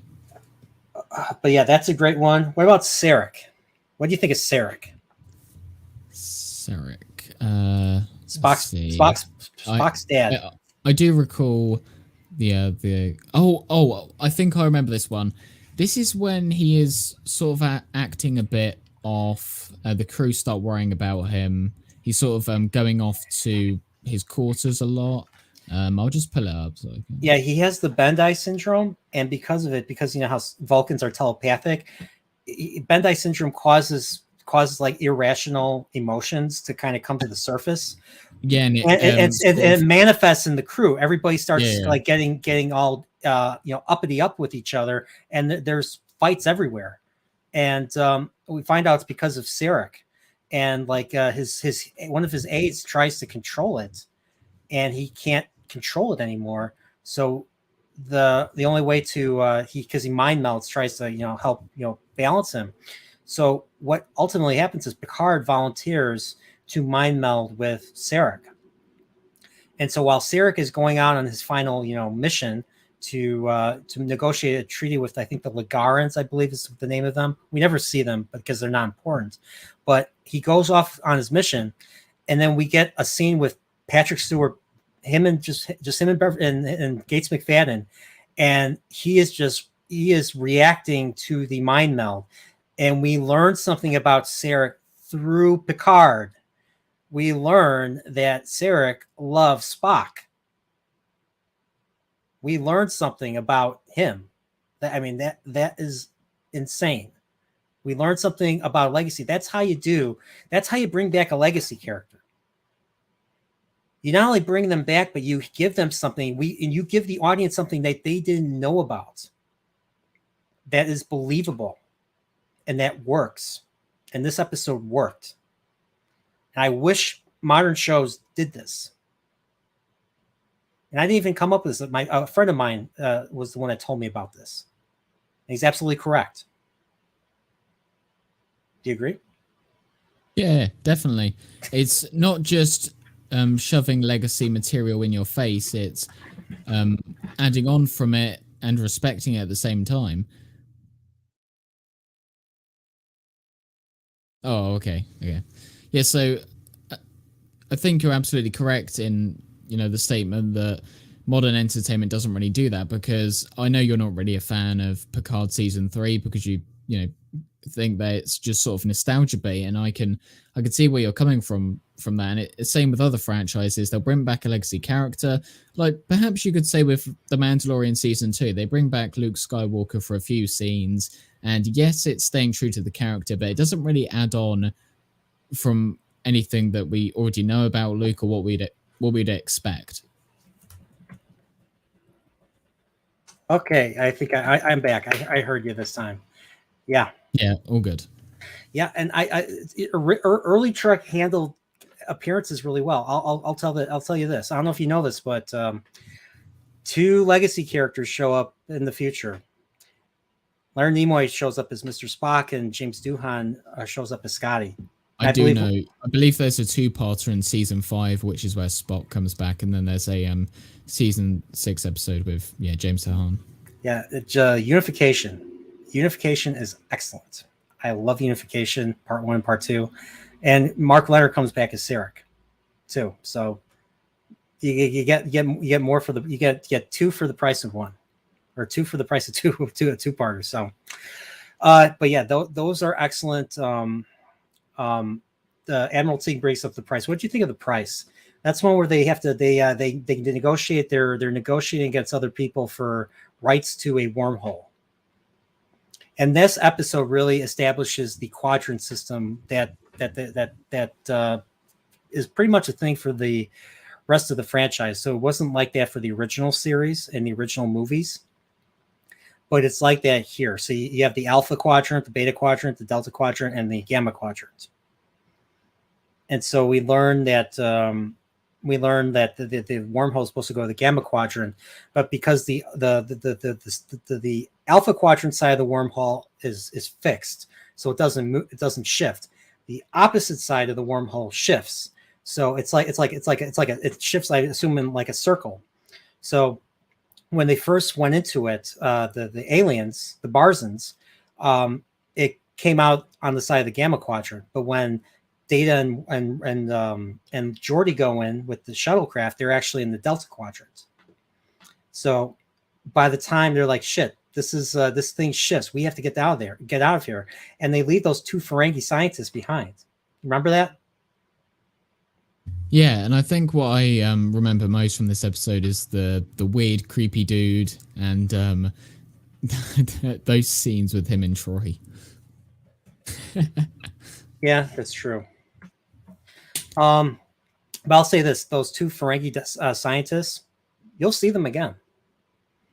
Because one Star Trek show they go to the Delta Quadrant, one Star Trek show they go to the Gamma Quadrant. I don't know if you know which ones, but that's your future. That's what you're going to see in your Star Trek future. So, but any closing? Since we're already at 2 hours, any closing thoughts? Any predictions? What do you think is going to happen next in Star Trek? Like what do you think of the? I know you don't like the Klingon arc, but where do you think the Klingon arc is going?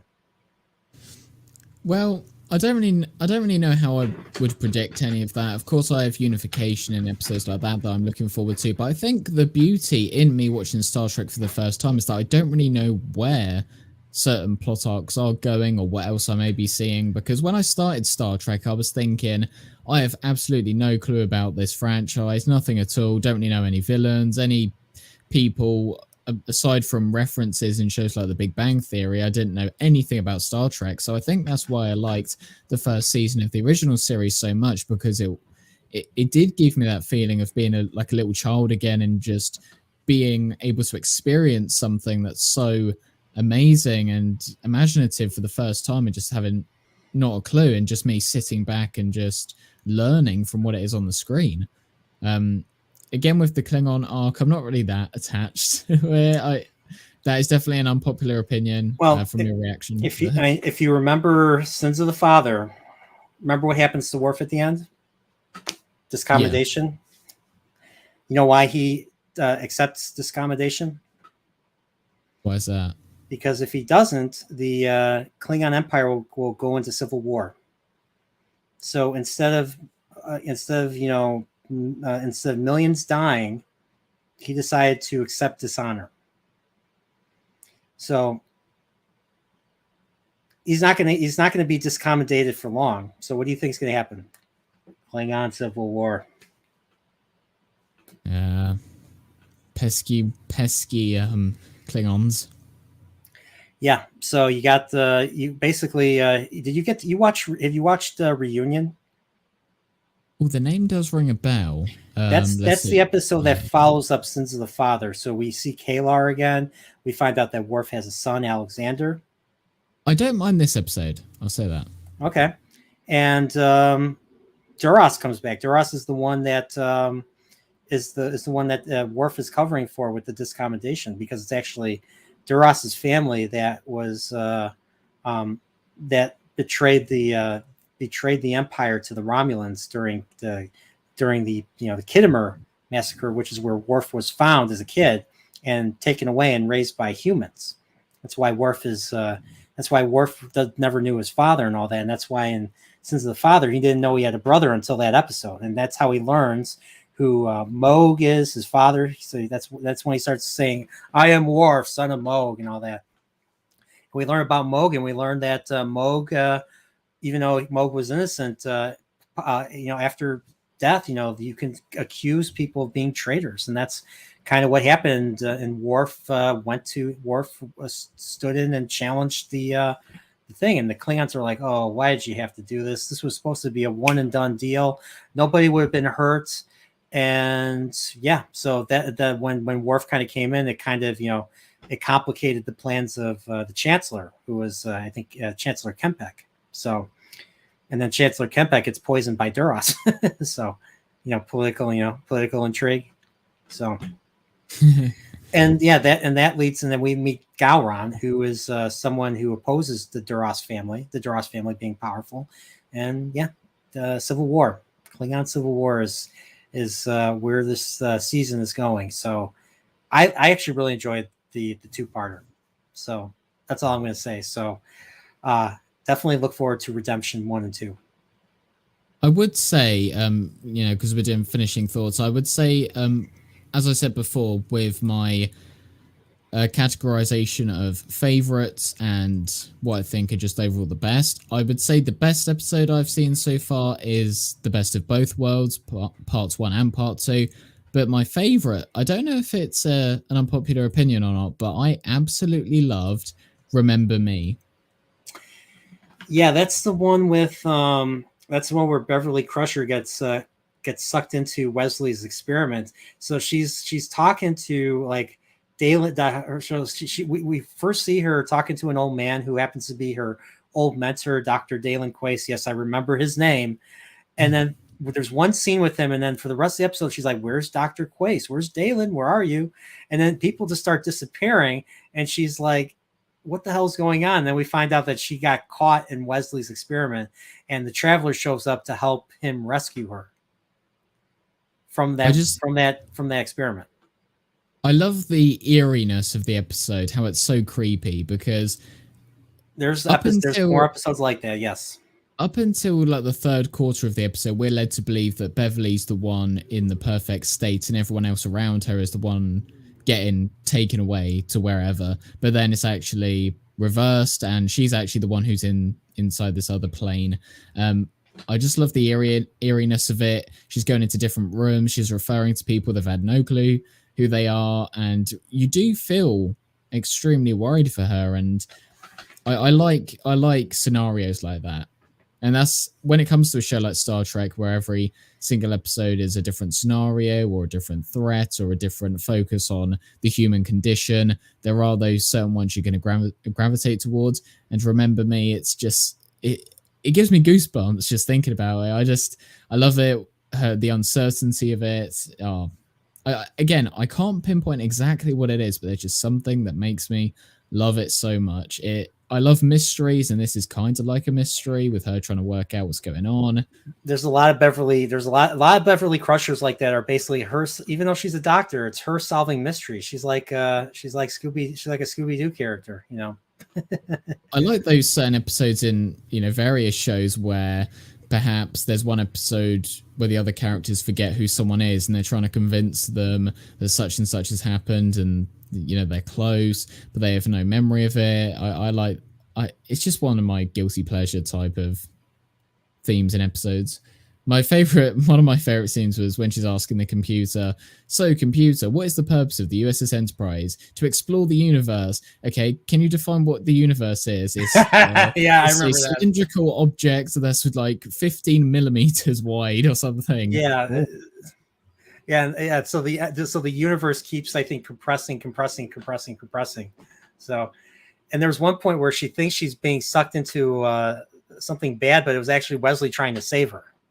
Yeah. See, I bring up Wesley, and I didn't say anything bad about Wesley. So there you go. Shut up, Wesley. Beautiful. Data lore. There you go. I was watching it with a few people for the first time. They're like, that's like the Shut Up Wesley is like iconic. Like everybody knows Shut Up Wesley. Like everybody knows it. Even people who haven't watched TNG know about that. So, but yeah, I am jealous that you are watching this for the first time. That is awesome.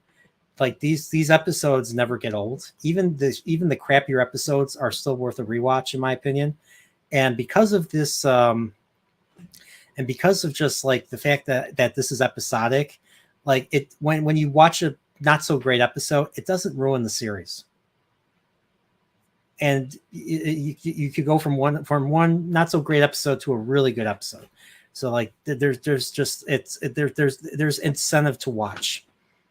And TNG is great. DS9 is excellent. Like DS9 is, I can't wait till you get to DS9. Voyager, I like Voyager. It's very nostalgic for me. It's not as good, nowhere near as good as TNG and DS9, but it still feels like Star Trek. It repurposes a lot of ideas, but I think it still feels like Star Trek to me. I can still rewatch it and enjoy it. Enterprise is its own beast. It starts getting good by seasons 3 and 4, and even there's parts of seasons 1 and 2 I really like too. So I haven't watched that series in years. I am overdue for a rewatch of that. But that's pretty much where it ends. I mean, after Enterprise. Lord. What's up? I was singing the theme tune of the Enterprise show. I know you're not a fan of that. It's been a long road, given from there to here. I always skip it because I have the DVDs, or I had the DVDs. I have the Blu-rays now. I always skip. No, that that's great. Song when Embrace that's it. when I know you probably weren't around. You probably weren't even. You probably weren't even around. But when that came out, I was a teenager. Voyager just ended. I'm like, what the hell? I'm like, what the fuck is this? What is this like? And they didn't even call it Star Trek Enterprise. First season, they just called it Enterprise, and they were playing rock. They were playing a pop song as the opening. I'm like, is this Star Trek? What the hell is this? And I didn't like. And plus, there were some. I was a stickler for canon. This is supposed to take place before the 23rd century, and you know how all the Klingons look in the 23rd century in the original series. So you'd think that they were. Louise Expiro, you are wrong. You are wrong, Louise Expiro. You are wrong. That is fundamentally wrong. Voyager is not better. I love Voyager. Don't get me wrong, but it's not better than DS9. I've watched them side by side. There's a major difference in quality right there. Sorry, but hey, there you go. That's a hot take. But I'm full of them myself. So, but I love like I said, I still love Star Trek. I just really won't acknowledge the newer stuff because it doesn't live up to it at all. Yeah, it's the same way that I am with numerous shows. As you say, it's not even that like I'm really angry at them. It's just I disregard them totally. Like if someone brings them up to me, I'm not going to like shout and complain about them. I just don't care. Like, don't even mention them because you're not going to get a response off me. So I feel the same way. All right. Well, I think it's been 2 hours, 15 minutes. I think this is a great place to conclude the stream. So, sir, thank you so much for joining me. And, I only asked you, I think a week or two ago. So thanks for doing this on such short notice. Is there anything you want to promote? I know you usually do your Buffy. I know I think you're on. Are you still doing the Buffy streams? Yeah, so you can head over to my YouTube channel, Golden Age Geek. I try to do my daily uploads over there on commentary about what's going on in the pop culture space. Every Friday, until we finish the series, I'm doing a live streaming series at 6 p.m. UK time. So that's like 12 p.m. most US states.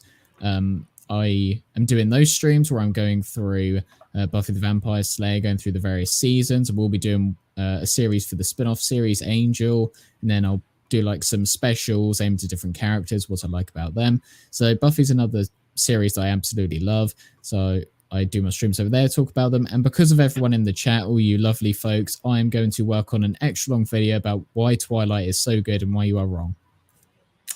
Do it, sir. Do it. I'll watch it. I will definitely watch it. So yeah, I definitely want to check out Buffy. Buffy is a series that I've heard nothing but good things about. I think it's pretty much like how Joss Whedon really got started in the industry. Am I wrong? That's when he got his name out there, if you would. And I'm assuming that's where the Whedon speak really got started. Yeah. Okay. So yeah. And have you seen the show True Calling? No. Oh, okay. What's that about? Well, it's not a Joss Whedon show, but it does have a load of actors that have appeared in, his various shows, and it's about a woman who takes up a job at the morgue, and when a body comes in and they examine it, the bodies ask her for help, and she gets time traveled to the beginning of the previous day, and she has 24 hours to solve the crime. So it's a very good show. I absolutely love it. I watched all 26 episodes in a couple of days. It was fantastic. I'm assuming she can't prevent the murders, but she's supposed to help solve them, not allow them to become cold cases. Basically, is that basically what it is? Well, I don't want to spoil too much, but she has a calling, and from the powers that be, and her role is to stop the murders. Oh, okay. All right. It's such a stereotypical early 2000s show with the fashion and it's very formulaic. Like every episode is right. So we open with her waking up, and then that scene's going to be replayed when she goes back to the beginning of the day. It's very formulaic, but I love it. And yeah, but Buffy, definitely check that out. I actually prefer the spin-off Angel. I think that's better, but Buffy itself is great as well. So definitely check that out. I hear Angel ends on a cliffhanger, or like the series ends on like a cliffhanger. Well, kind of, yes. The show got cancelled, but they knew that it was cancelled when they were like making it and stuff. They knew that was going to be the final season. So the way that they end it is a cliffhanger in a sense, but it's more of an open-ended ending. If you get what I mean. Okay. It will either piss you off or you'll like it. You either love it or hate it. There's kind of no middle ground. You'll either be like, no, I want to see what happens, because it ends as soon as they're going to go into battle. So you don't know what happens, because it's implied that they die, but it's also implied that they don't. And then this is the, what can I say? The prime example of you are the one who has to create the ending. Okay, that makes sense. It's so weird, because if I said to you, like, right, they're about to head into battle, and the way that the music builds up, this, and then it just stops. So it will either piss you off or you'll love it. I love it, actually, because of the message that it sends to the viewers, and it summarizes the whole show in a few seconds with one line at the end. I love it, and season 5 of Angel, the final season, is one of the best seasons of television ever. Okay, all right. I'll have to. That's definitely. I think I have a big television list that Prophet of the Dragon had me make. So I managed to cross one show off the list. You ever hear of The Wire, HBO? I have heard of The Wire. I haven't seen it though. Okay, if you want a great show about the system, like the system of a city, whether it be a police department or education or justice system, the system in general, The Wire is the show to do. Like, it comes off as a cop show. It's not a cop show, like not a traditional cop show. It's more realistic, and as a few friends put it, it's like a documentary about the city of Baltimore in Maryland. So, but yeah, I watched it, and it's a really smart show, and I think I need to rewatch it.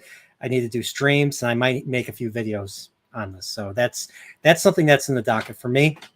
I'm currently working on my first book review of the first Wheel of Time book, The Eye of the World.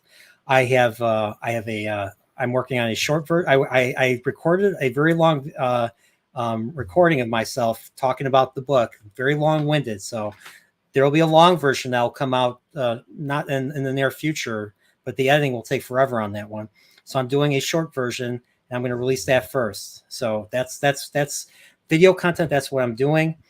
I know stream wise, I started reading the fourth Wheel of Time book, and doing I'm doing the Shadow Rising. In the Shadow Rising, there will be book streams talking about that with Prophet of the Dragon, Man of Manetheren, and the White Cloaks, and whoever wants to guest on it. So that's going to be coming up shortly, hopefully a week from Sunday. So I'm currently reading, and the book is getting very interesting. So I want to get that started again. And then next week's Chillporeal, I'm not sure if I'm going to be doing it on Thursday, because apparently Wheel of Time season 2 is going to drop on Thursday.